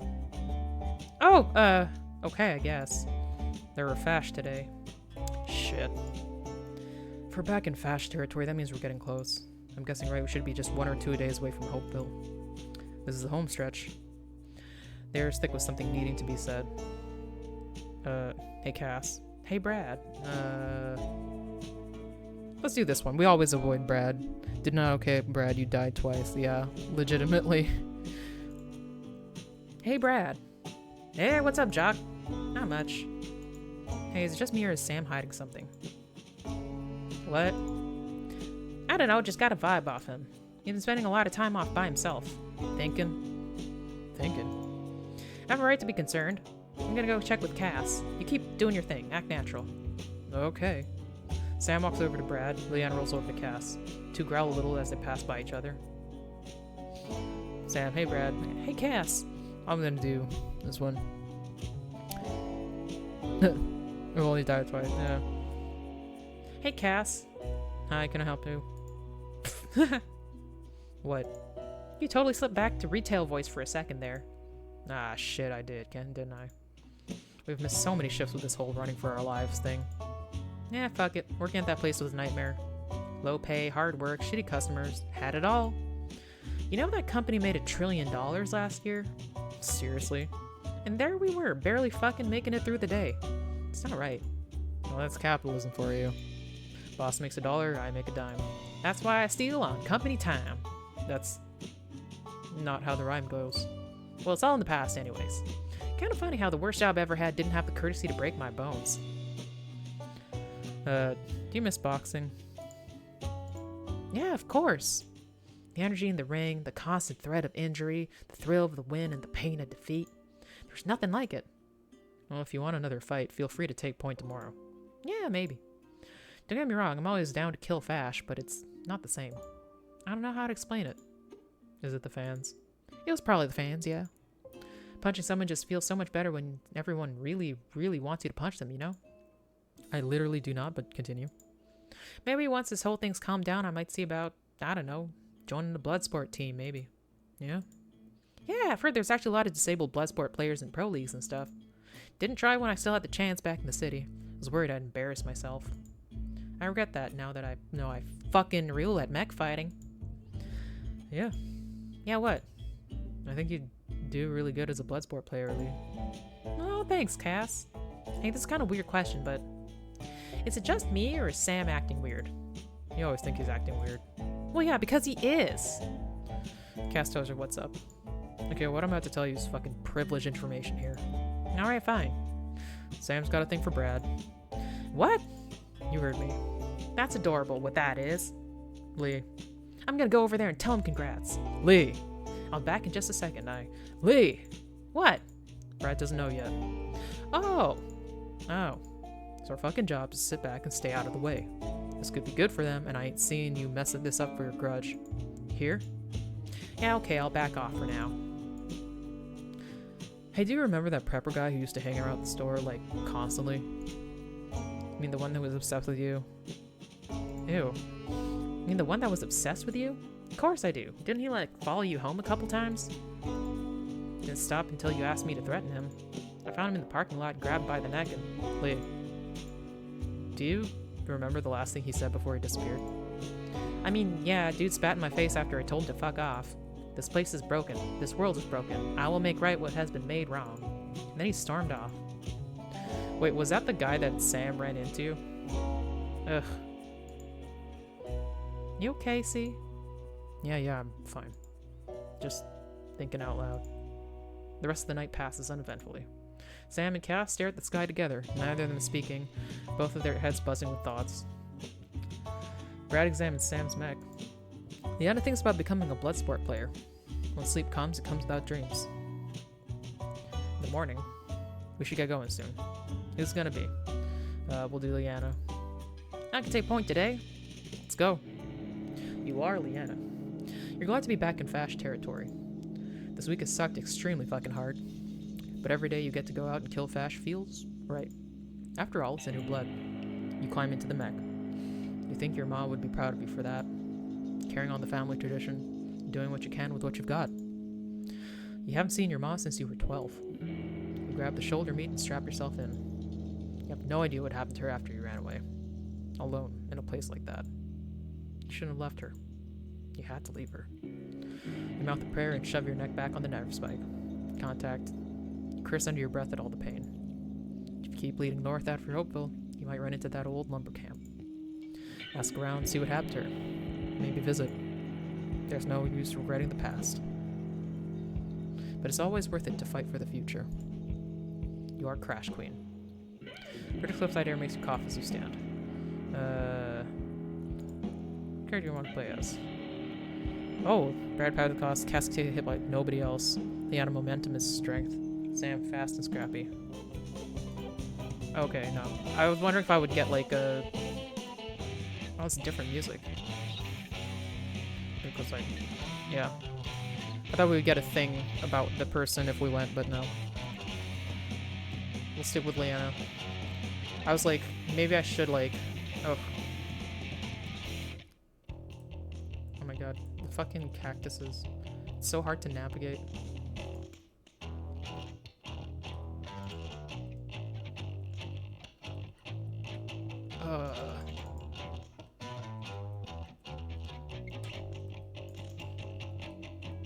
Like, she's fast, but like, it doesn't help when you have like these like swimmy controls. Oh fuck, my mouth's in the wrong place.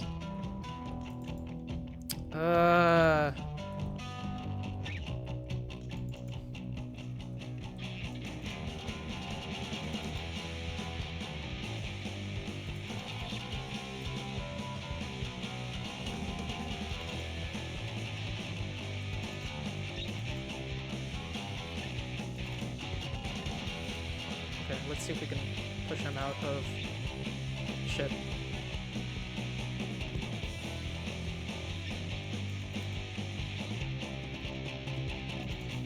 There we go.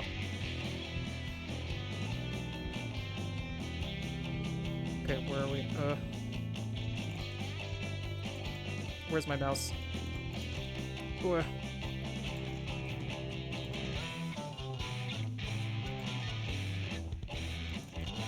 Oh, okay. It's hard to tell. Is a combat game in this fun? Is fun hard to tell? I don't know. It's not like so unfun that I hate it, but like, it's mostly the movement that I don't find fun at all. Oh my god, where am I? Ugh. It's extremely dangerous.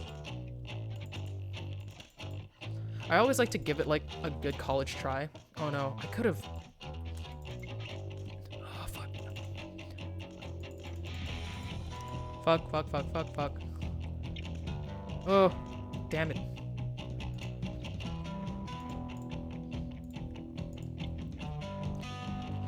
I feel like I had it a couple times. It's just like all this cactus is like makes it worse.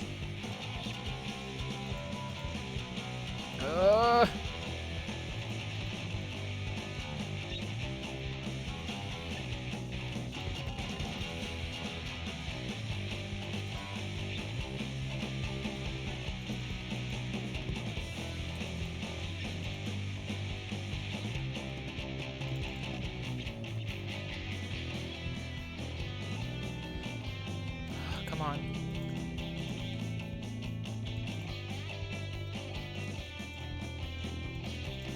Get out of here. Get out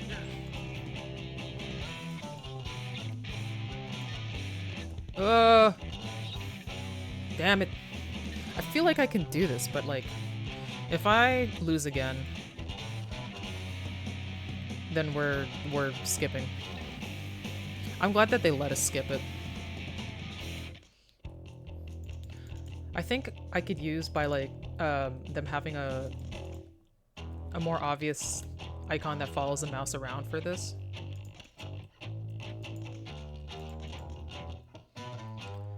Because I think like my pointer just gets kind of lost in the kerfuffle of it all. There's like so many like little... what happened?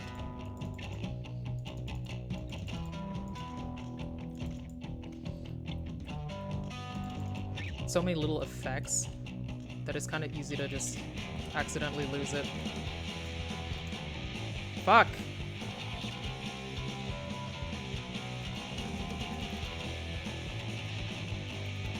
There we go.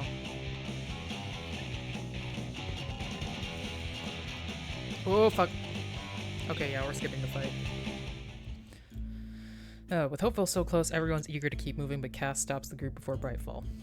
Only time to call it quits. You sure? I could probably... We've been going for like 8 hours. This next fight can be hard. It's close to town. Gotta be rested for it. Alright, fine. As heads up, about to give you a choice between 2 conversations. They're both important to the tone of the story and push the plot forward, but one of them is decidedly heavier than the other. Just letting you know ahead of time. Sam and Leanna have a conversation that goes right. Brad and Cass have a conversation that goes wrong. Huh. I do wonder what happens with, like, each one. I think... Sam and Leanna, that seems too easy. I want to see the one that goes wrong. Hey, Cass! Hey, Brad. What's up? Not much, just... We're getting pretty close to Hopeville. Sure are, buddy. What are you gonna do once we get there? Oh, not sure. Hey, Brad, can I talk to you for a minute? We're already talking? Yeah, Okay, I'm gonna say something, but I need you to promise not to freak out. Not gonna lie, the fact that you said that kind of makes me want to freak out. Can you talk to anybody else, Cass? Okay, I promise. Cass? Sorry, it's just taking some time to get the words out. The night when this all started, when we got run out of town, I wasn't supposed to be there. I was gonna do something else. Something stupid. You were gonna kill yourself, probably. I'm not sure I understand. Fuck, okay, I was trying to ease you into it, but I guess that didn't work. Brad, I was gonna kill myself. What? Nobody knew. Not even Leanna. The only reason I didn't is because she convinced me to go to the meeting instead. Which is how you get people to not kill yourself, usually. But... why? God, where to even fucking start? Because I did everything right in life and got fucked over time and time again. Because I hate my body almost as much as it hates me. Because I've been living with depression for 35 fucking years and has never gotten easier. But mostly, I'm just fucking tired. Cass, you wanna know why I don't feel fear? Because I have nothing to lose. I honestly don't care if I live or die at this point. It's the only thing that keeps me from throwing myself off the cliff is knowing that I can't abandon y'all. So what does that mean when we reach Hopeville? That this was another not yet in a long line of not yets, but that is how you don't kill yourself. You just kind of like keep going on the not yets until you get somewhere that you're like, okay, maybe not for a while. I would have guessed Cass was in her 20s, not 35. It's hard to tell from how everybody looks. Like, Brad could either be also 35 or like 21. Like, I don't know. Maybe there'll be something else. Maybe not. All that I know is I'm tired. We tried breaking the rules. Talked to Preston. I think it's better if it's like an I've been there, rather if like, what if you tried breaking the rules? I don't know. I've been there. Because like, being trans, it's unfortunately real likely that you also... Oh, Tyga's here. Hey, quick questions. What's 2 plus 2? 22. Okay. A while back I got into a really bad place and did a lot of really dangerous stuff. And I know my situation isn't yours and all that, but I want to help you in the way I wanted to be helped back then. Seriously, I'm here for you, Cass. We gotta look out for each other, right? Thanks for talking with me. Whatever happens, I promise I won't give up on you. Fuck it. If you want to help, I won't say no. Hey, Cass? Yeah? What made you bring this up now? I made a promise to someone. Rest of the night passes uneventfully. Sam and Leanna get into a push-ups contest. Okay. Brad and Cass talk long into the night. When sleep comes, it comes without dreams. The next morning, the conversation didn't go wrong. Yeah, like, that is the best way that conversation could go. Like, what was going right? Like, we just don't talk about forever. La la la la la la la. Like, what? Next morning. Alright, this is home stretch. If any of y'all want to get in some final fast kills before I make it to town, now's the time to do so. Okay, I think I fight best as Cass, really. I'll take point today. Let's go. You are a Cass. Don't want to spend time with your thoughts today. You climb inside the ribcage. Without hesitation, you whisper your name and shove your neck back onto the nerve spike. The pain is electric today, and it courses you through both your bodies. It hurts, a good distraction. It doesn't last long enough. You know what to do. You roar and charge headlong into the battle ahead. Nothing can stop you. You are all or nothing. Alright, let's do this.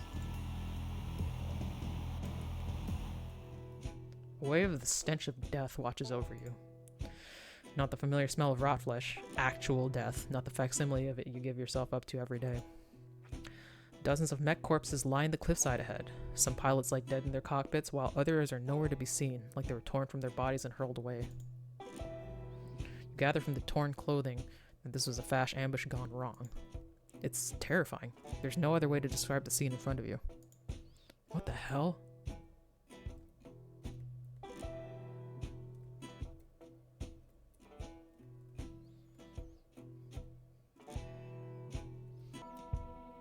At the end of the string courses, a figure stands in front of you.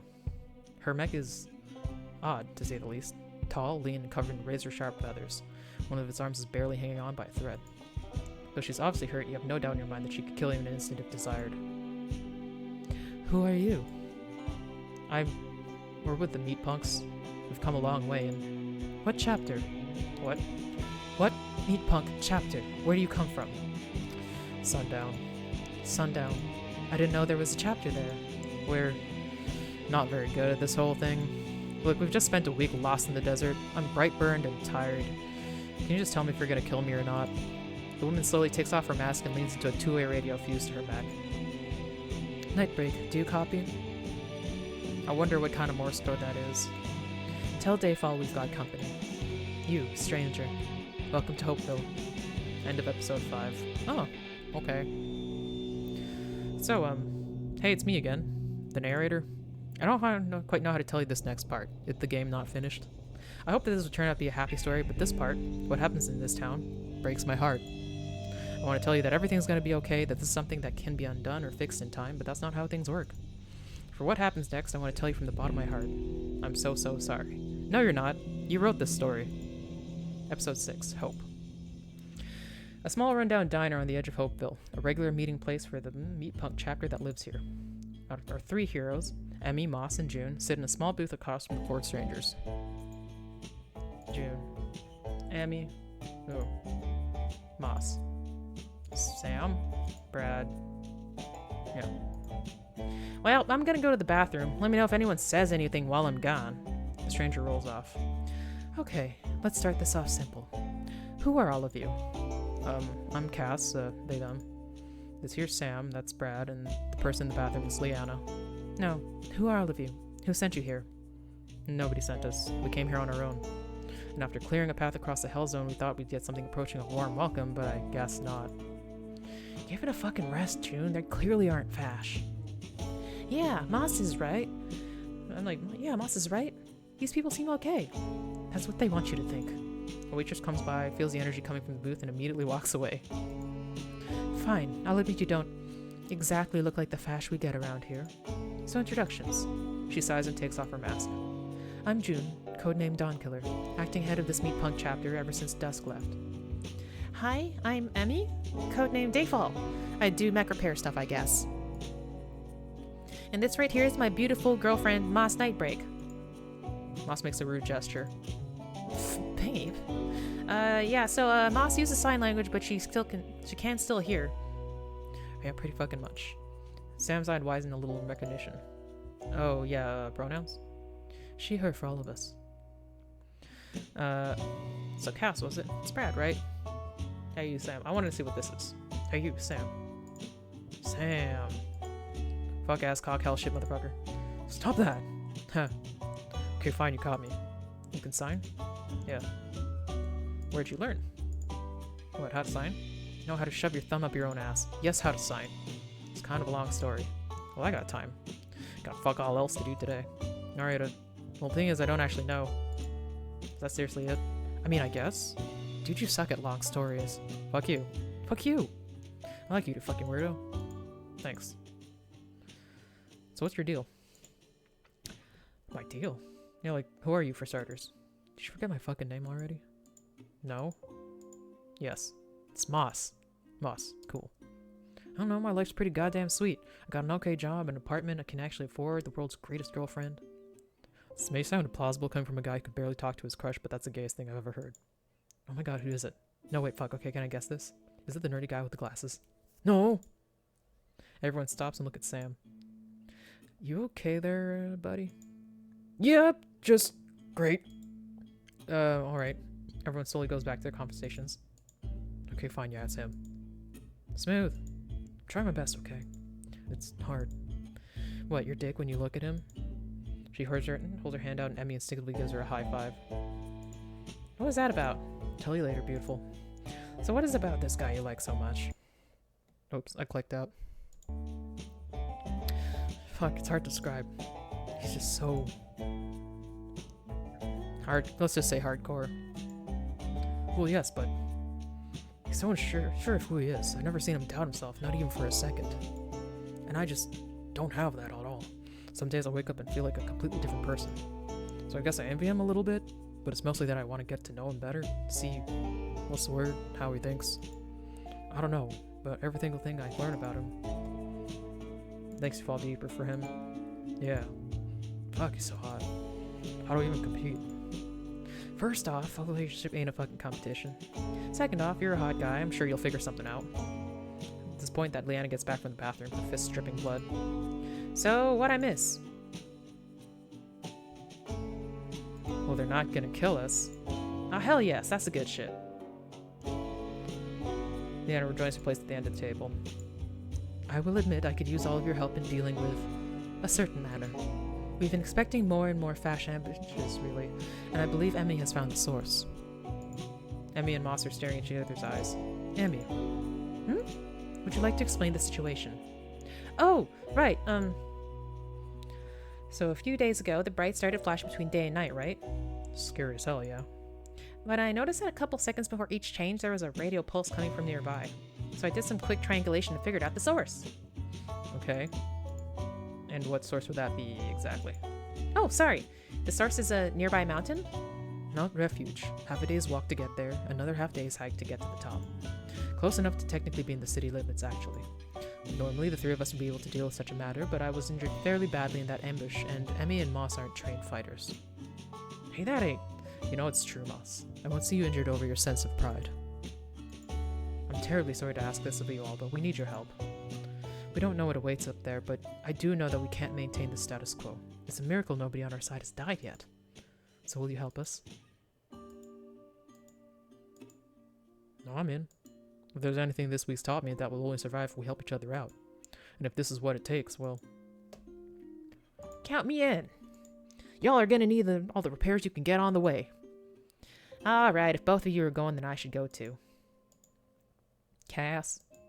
Yeah. You coming? I don't know. One last job? It wouldn't be the same without you. Okay. One last job. Well, that's all of us. I guess we should head out. We haven't even eaten yet! Oh, fuck, right. The seven tug into a large meal of greasy diner food. For Sam, Cass, Brad, and Leanne, it's the best thing they've ever eaten. Hunger may be the best vice, but a week of nothing but peanut butter and protein bars makes for a close second. After some minor protesting, Sam lets Cass pay for his food. So what now? Let's just get a good night's sleep. You four look exhausted. We can head out in the morning. I doubt a few hours will make a difference. Sam and Brad spend the night at Moss and Emmy's place. Cass and Leanne spend the night at... Okay, we'll see if Sam and Brad go anywhere, actually. Sam and Brad spend the night at Moss and Emmy's place. It's a cramped apartment with one bedroom and noisy neighbors, but it's immediately clear that a lot of love has been putting into this home. There's only one bed, so Sam and Brad share it. Ooh, there's only one bed. Ugh. Emmy sleeps on the couch, while Moss heads out on her night shift as a janitor. At one point in the middle of the night, Brad wakes up. For a minute, he doesn't know where he is. He's confused and a little scared. Then he sees Sam next to him and knows that he's okay. It must be safe if Sam's here. Curls up next to him and goes back to sleep. All fire members fully healed. We didn't really have HP before. Next morning, the seven meet up at the outskirts of town on the cliff's edge. Alright, here we go. Who's taking point first? I got this. I'll take point. I can do this. I think it's my turn? I also think it's Sam's turn. You think it's my turn? Let's go. You are Sam. You can barely conceal your grin as you climb inside the mech's ribcage. You still can't believe it. You spent the night in bed with another man. Of course, nothing actually happened.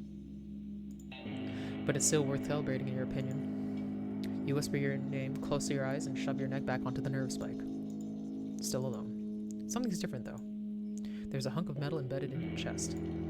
You open your eyes and look at the living ribcage around you. It's hard to make out in the darkness, but is that the radio? Yeah, I was wondering what this was. This mech may have gotten you a number of surprises, but you're sure that wasn't there before. Some part of you want to get mad at whoever decided to mess with your mech, but the radio is honestly useful. You flex your muscles and feel how the metal shifts in your torso. Everything around you is changing, finding a new normal. Maybe this is a good sign. You charge forward to fight for your new home. Your roots among ash. Bitter cliffside air makes you cough as you stand. Got this. I feel like we're gonna die on this mission.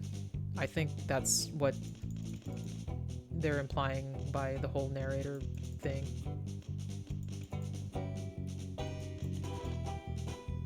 But also, like, the fights don't really mean anything, because we can skip them if we die too much.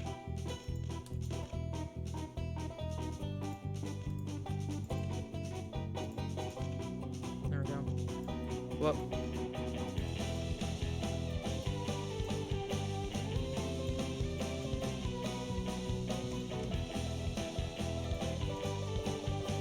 Being able to close the distance when somebody's knocked out is fucking huge.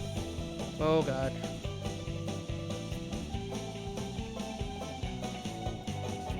But that was not.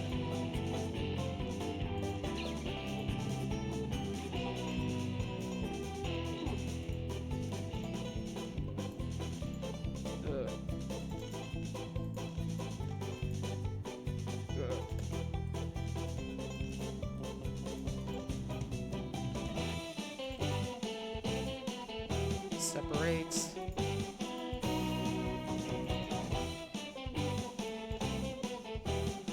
Okay. Now we just have to not fuck up.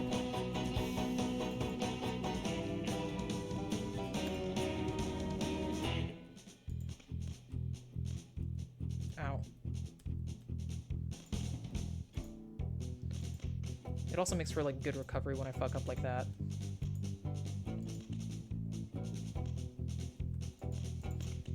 There we go.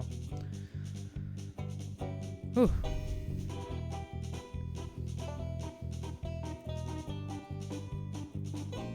Oh. Testing. Can you hear me? Loud and clear. Did you put the radio in? Yeah. I also fixed all your broken bones. Do you like it?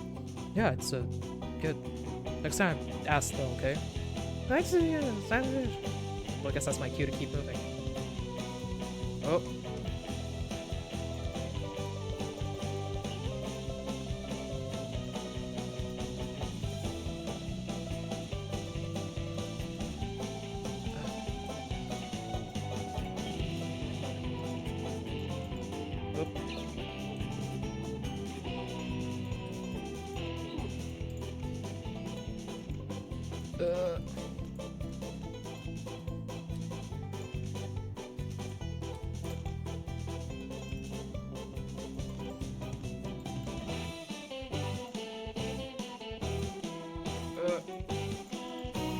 There we go. Okay. Oh.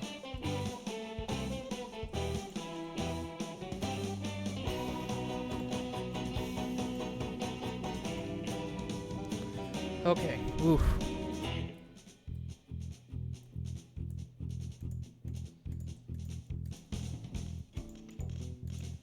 Oh.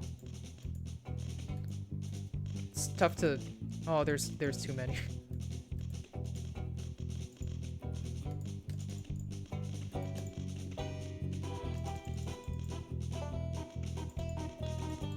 They're not working together really well at all. Oh god, there's more of them.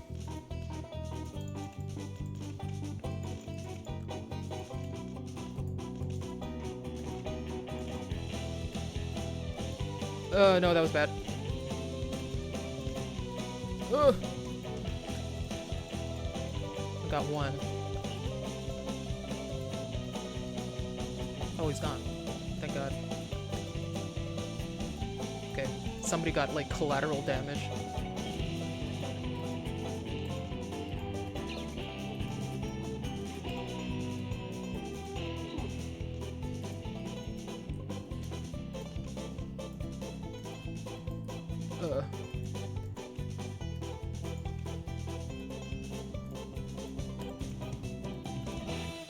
No.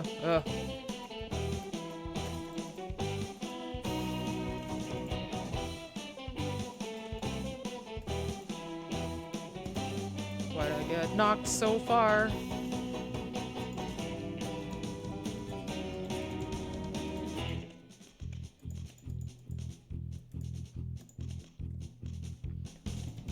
Oh shit. Too much damage.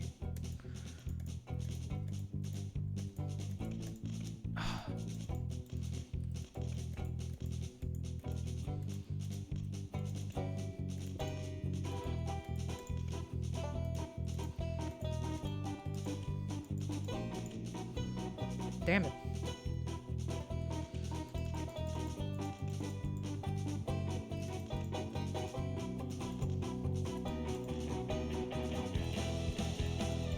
There we go. Okay, one last guy.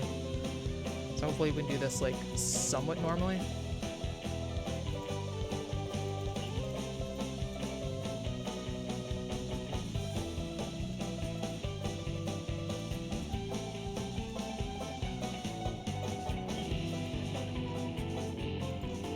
There we go.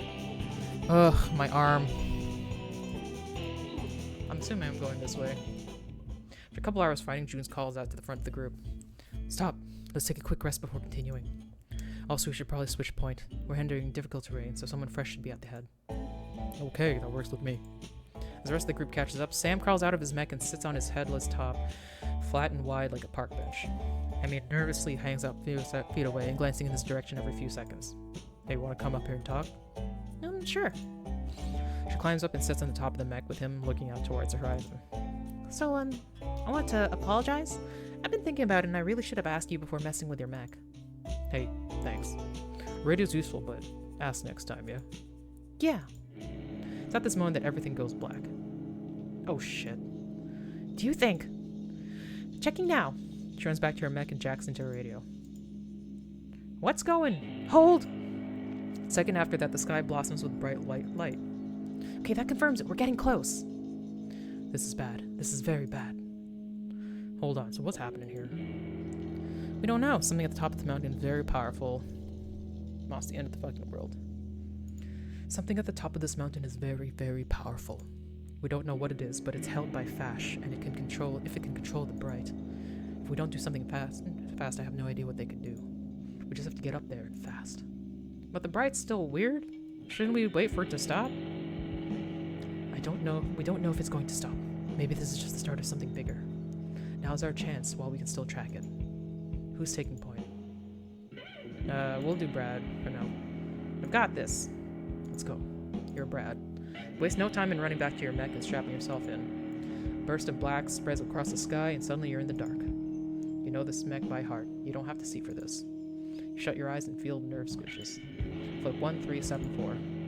You hope you counted right as you position your neck above the nerve spike. You say your name, Ultra Brad, right as the spike pierces your flesh. Every pain feels like the first.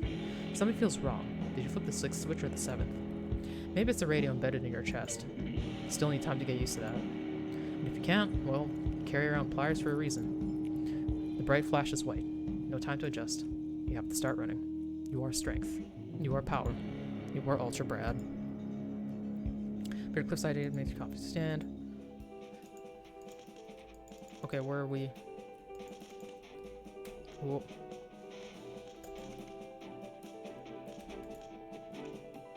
Okay, so I was right, that is...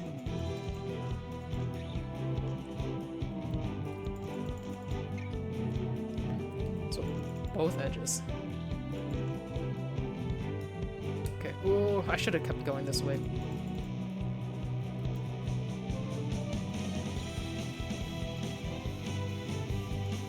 Oh. This reaches further than mine. Oh shit.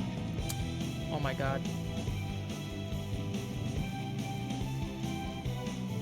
I accidentally right-clicked, which is what sent me off the edge. Oh my god. Ugh.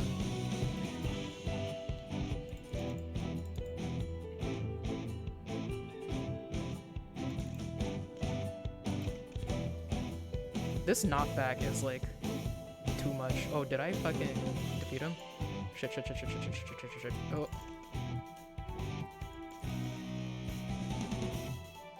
I don't get what crushed even really means.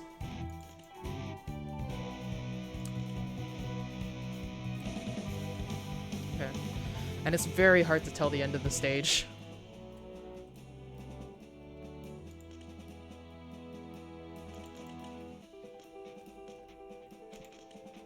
Oh my god.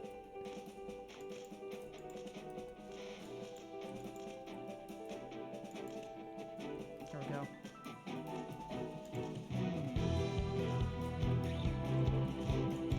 Shit.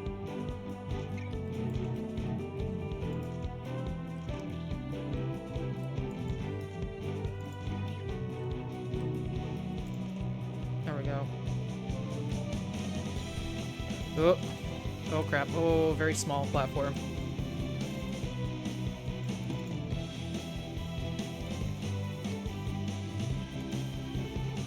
Yeah, Brad's actually really good for that, for just like getting rid of somebody on a small thing immediately, so long as I'm in the right position. Where are we? Oh!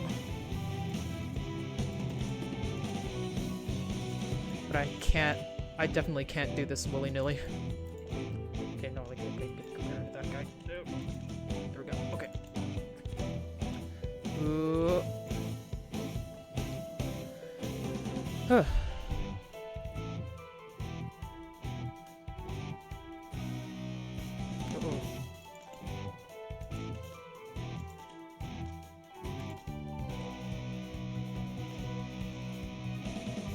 I don't look very knocked out.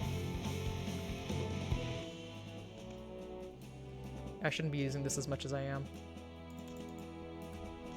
Whoa! Whoa!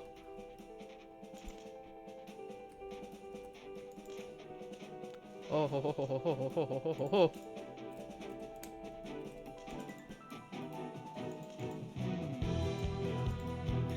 Okay, good. Slow, but... Okay, I just need to get him out of here. Can I move? Thank you.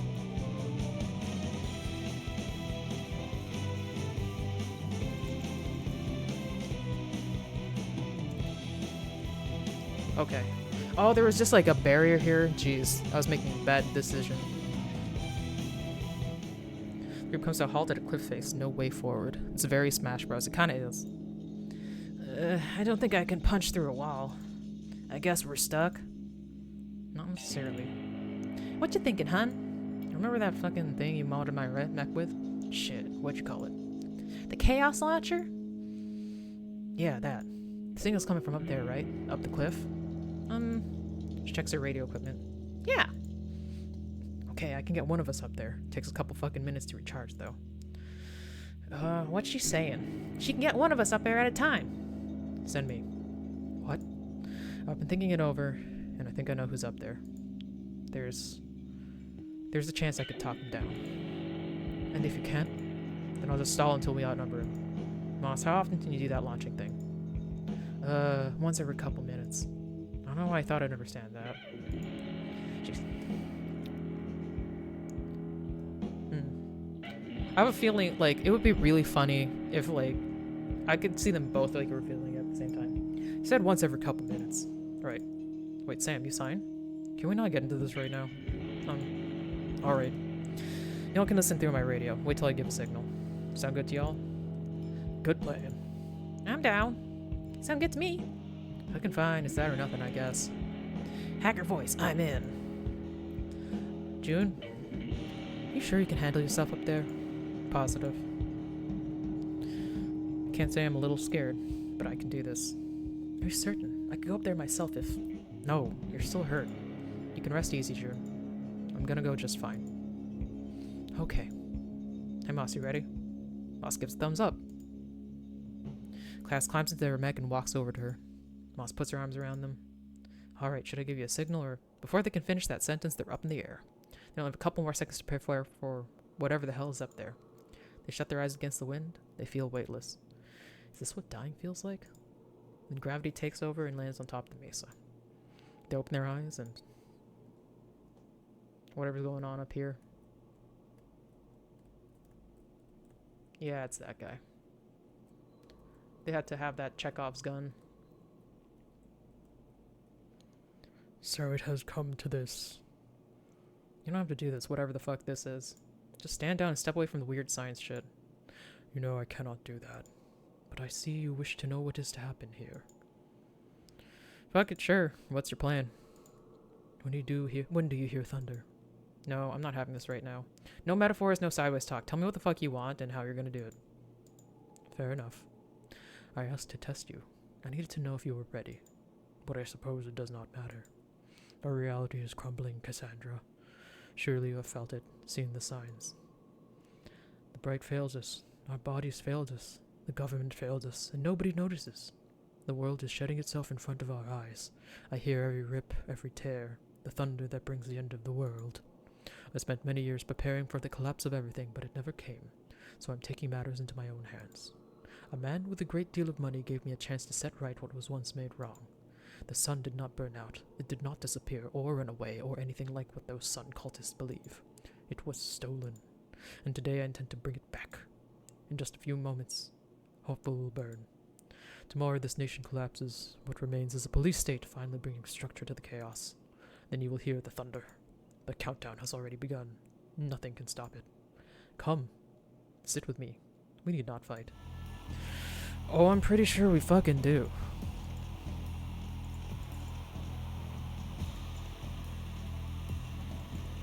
Oh shit, that was like the moment.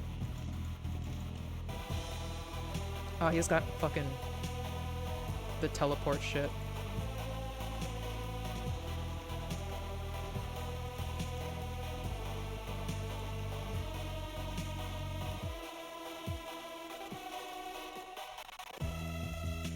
Get out of here. Oh, he's just fucking beating me up.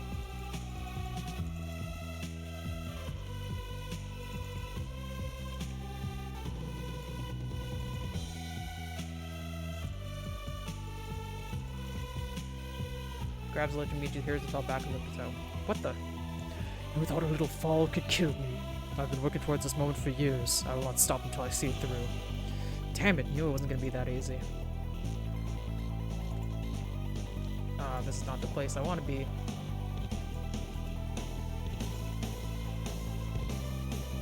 Where'd he go?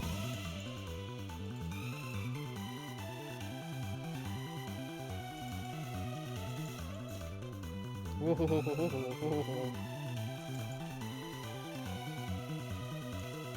Let's see if we can get out here.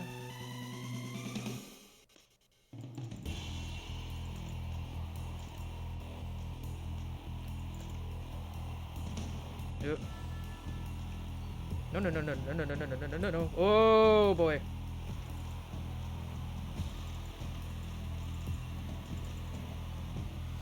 This is not easy.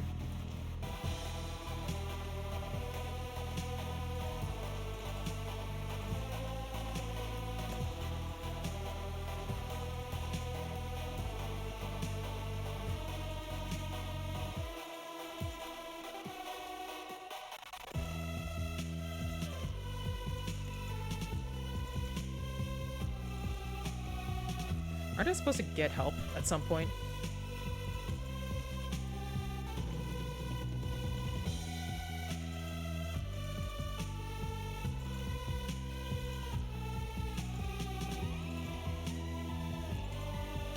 I swear I was getting him.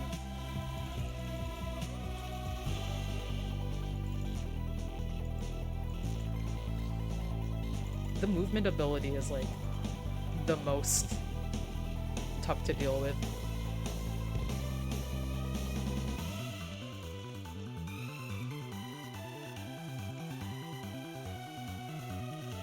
Oh boy.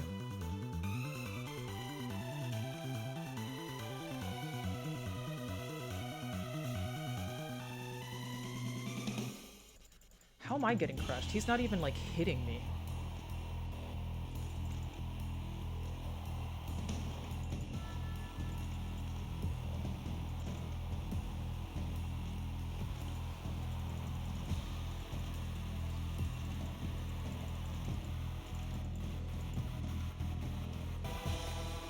Well, I suppose that is done. Now that annoyance has been dealt with. Oh, we can pick somebody else. Let's be Sam. I think I'm better. We're just getting started. Moss, pull! Alright, this won't be so simple.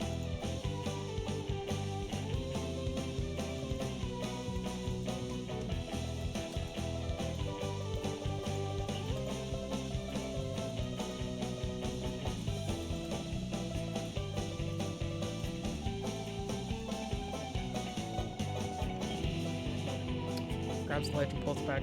It's pointless. Soon enough, hope there will be ash. There's nothing you can do to stop that. No harm in trying. Let's go.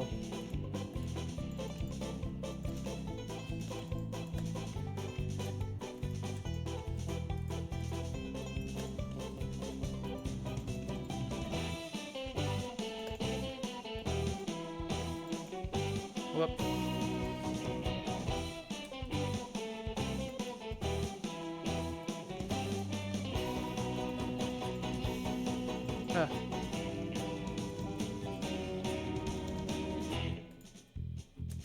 Oh, I should have gone the other way.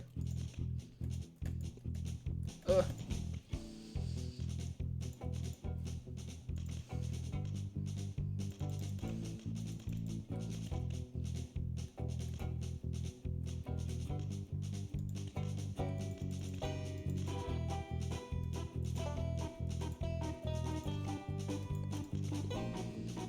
Ah, fuck. Suppose you cannot hear me, that is... Okay, now I'm starting to get a little mad.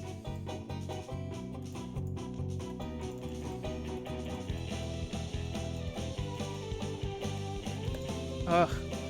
Aiming the shit is like the most annoying thing. Like, I'm right there.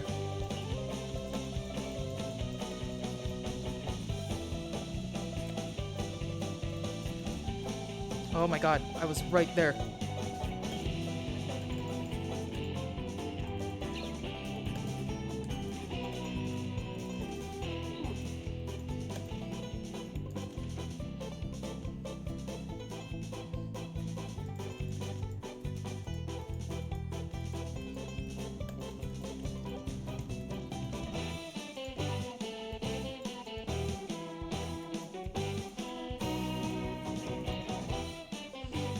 That seems to take real effort to make Lex and Ledger behind him. Ugh. You have not defeated me yet.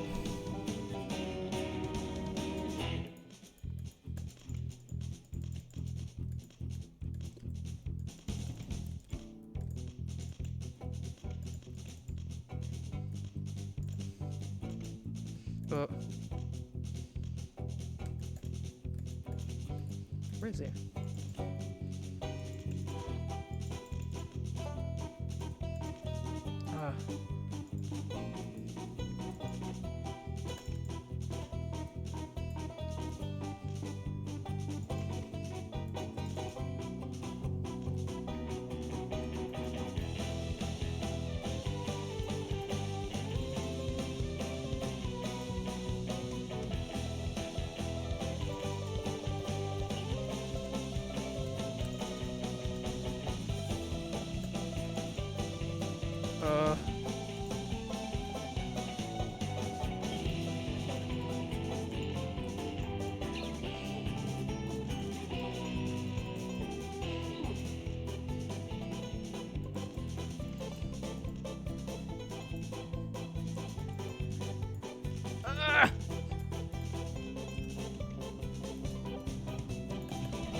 Come on.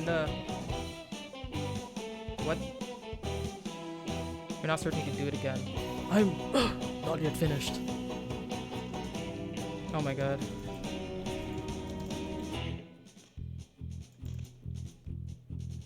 Time times are a little lower. Try to run his course. Fucking why? Must pull. Excuse me. You already heard me. Fucking why? You come in here all, I have to kill all these people, do a fascism good or whatever. Does your plan barely make any sense? You're doing some kind of weird reverse sun cult shit, which is a little cool, but it's like first year Satanism. Like, you know the sun's a metaphor, right? What? No, this is the literal sun. What? The fuck?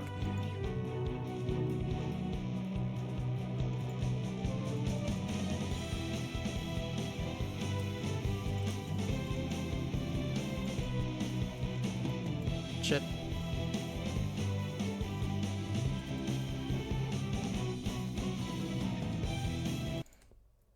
Oh fuck, I clicked out of the game.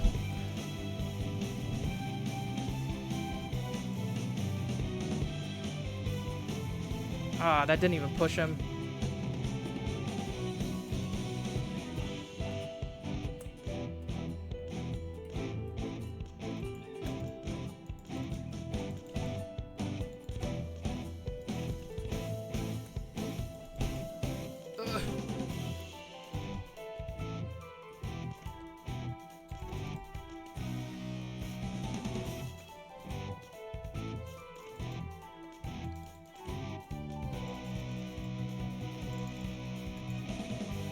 There we go.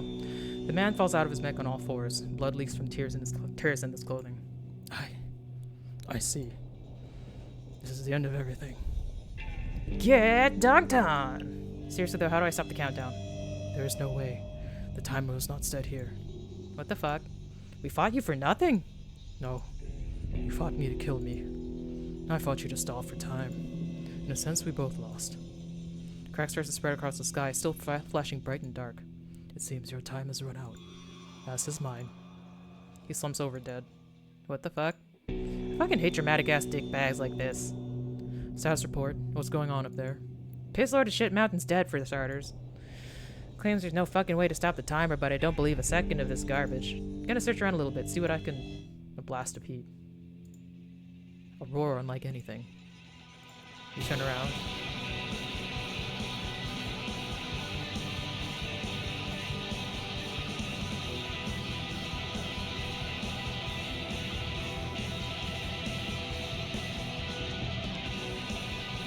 The light is unbearable. You can't look at it. You have to look at it. It's...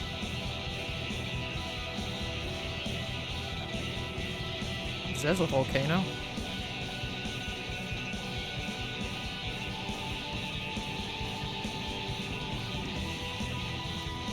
The sun.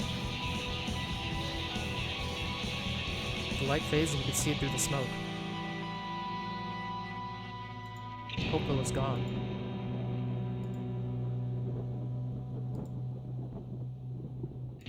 After what feels like an eternity but could only have been a few seconds, the pillar of fire fades. The smoke drifts away and you witness the true horror of what just happened. The entire town of Hopewell has been reduced to ash. What's that? The sun. Brad falls to his knees. That's it, we lost. We failed and now the sun's back. There's nothing left. What do we do now? I don't know. Wait, shit, the others! Sam and Cass climb down to check on the Hopewell MEATPUNKS. Sam and Cass climb down the cliff face to check on the Hopewell MEATPUNKS. The descent is difficult but manageable on foot. Once they get to the bottom, though, the scene in front of them is horrible. Emmy's sitting on the ground, her face frozen in a smile. Moss is sitting in front of her, trying to communicate, but she's not responding. June is standing on the edge of the road, watching the smoke. Hey, June.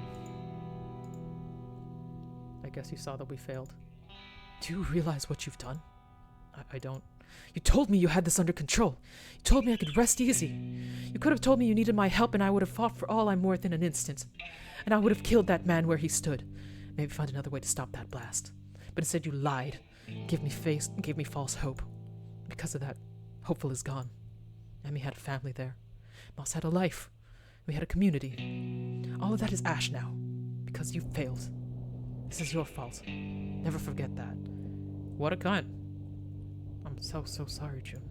Save it. This is useless. There's no point staying here. Moss, Emmy, pack up. We leave in 5. Maybe there'll be someone in the wreckage we can save. Barring that, at least we can assess the damage. Let us come with you, please. What, so your failures can kill the rest of us? Goodbye. If we never meet again, it will be too soon. June gets in her mech and starts walking back down the mountain trail. Moss follows behind, carrying Emmy in her arms. Well, shit. Should we try to catch up? Cass sighs and drops her head for a moment. Something about that question felt like it put the weight of the world on her shoulders. No, nothing we can do. Let's go back, regroup, figure out what the ever-loving fuck we're gonna do next. Climb back up the narrow trail to the peak where they see Brad and Leanna sitting and talking. Hey. Hey. How'd it go down there? Bad. Real bad. Guessing they didn't invite us along to whatever they're gonna do? Nope. I guess it's just us then. Yeah, I guess so. Well, what do we do now? I got nothing. Me neither. Cass? Sorry, just thinking. Something that he said before the fight. What? He said that someone with a lot of money gave him the chance to do this. They turned their gaze towards the mountain range ahead. I don't know who that could be, but I know someone who could probably find out. Y'all get some rest. It's getting late and we've got a long way to travel tomorrow. What? Where are we going? We're heading straight through the Rosarks to the heart of the Blood Mason territory. We're gonna need their help if we're gonna pull this off. Pull what off? What are you talking about? We're gonna figure out who's behind all this. We're gonna make sure it never happens again. We're gonna steal the motherfucking sun. Holy shit. You down? Absolutely. With you 100%. That sentence was so cool, I peed a little. Let's fucking do this! The rest of the night is a flurry of activity with repairs to be made and supplies to be counted. It will be tight, but should be able to last them to the next town. As the last of the bright slips below the Rosarks in the distance from unnatural blue to darkness, in the last shreds of dusk, our 4 broken heroes try to sleep, each preoccupied with their own thoughts. Brad thinks about family, Cass thinks about the future, Leanne thinks about past, Sam thinks about hope. Thinks about the town named after it, brought down in fire like a burning spear from God. How every single person in this town is dead, from the waitress at the diner to the nosy neighbors from last night. He tries to take a moment to feel that loss, but he can't. He didn't know anyone there. It's too abstract in his mind. It feels horrible for not feeling horrible. He just feels empty, like it has its eyes set on the imaginary place and finally remembered it doesn't exist. The only thing that's real, the only thing that's ever been real, is the people around him. This past week has felt like he's changed so much. He let go of his biggest grudge, he made new friends, he was even honest about his feelings, if only for a moment.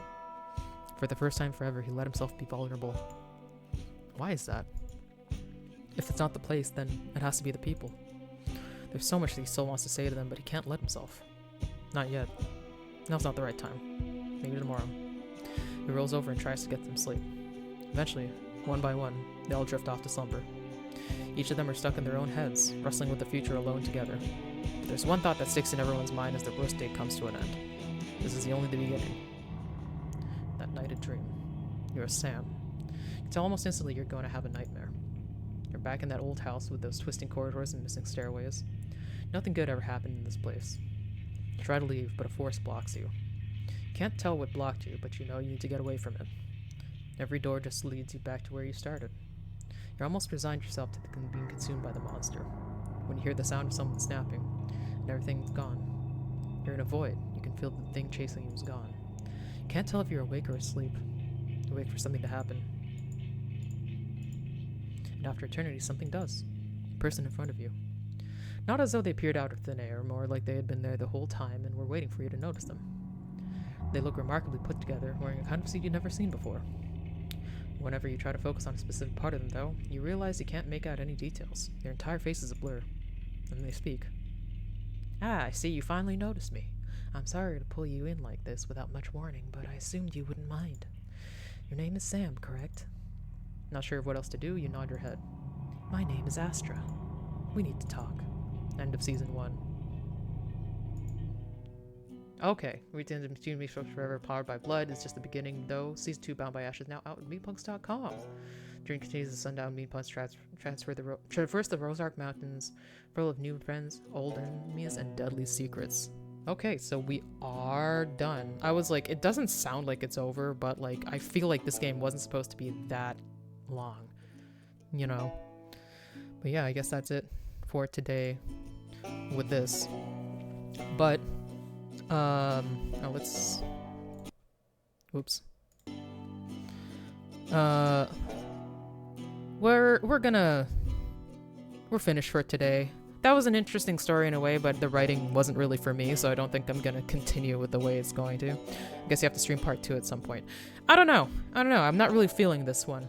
I mean, it's an interesting story, but like it's an interesting kind of world.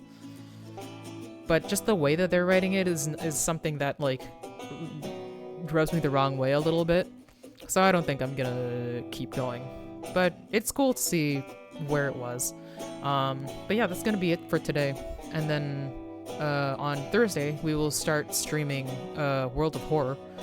And then after that, we'll just see where we go with that. But it'll be October soon, and then that's where we're gonna start with our horror games. And yeah, a bit on the nose and a bit depressing. Sort of curious where it's going, though. It's true. There's a curiosity. You can always get it yourself also. But yeah, we'll see. Or I also look up to see if I already have it, but I don't think I do, because I would have written it down if I did. Guess so, yeah. But yeah, like, yeah, it's definitely like subtleties for cowards type thing, and way too like meme all for the one character. I don't know.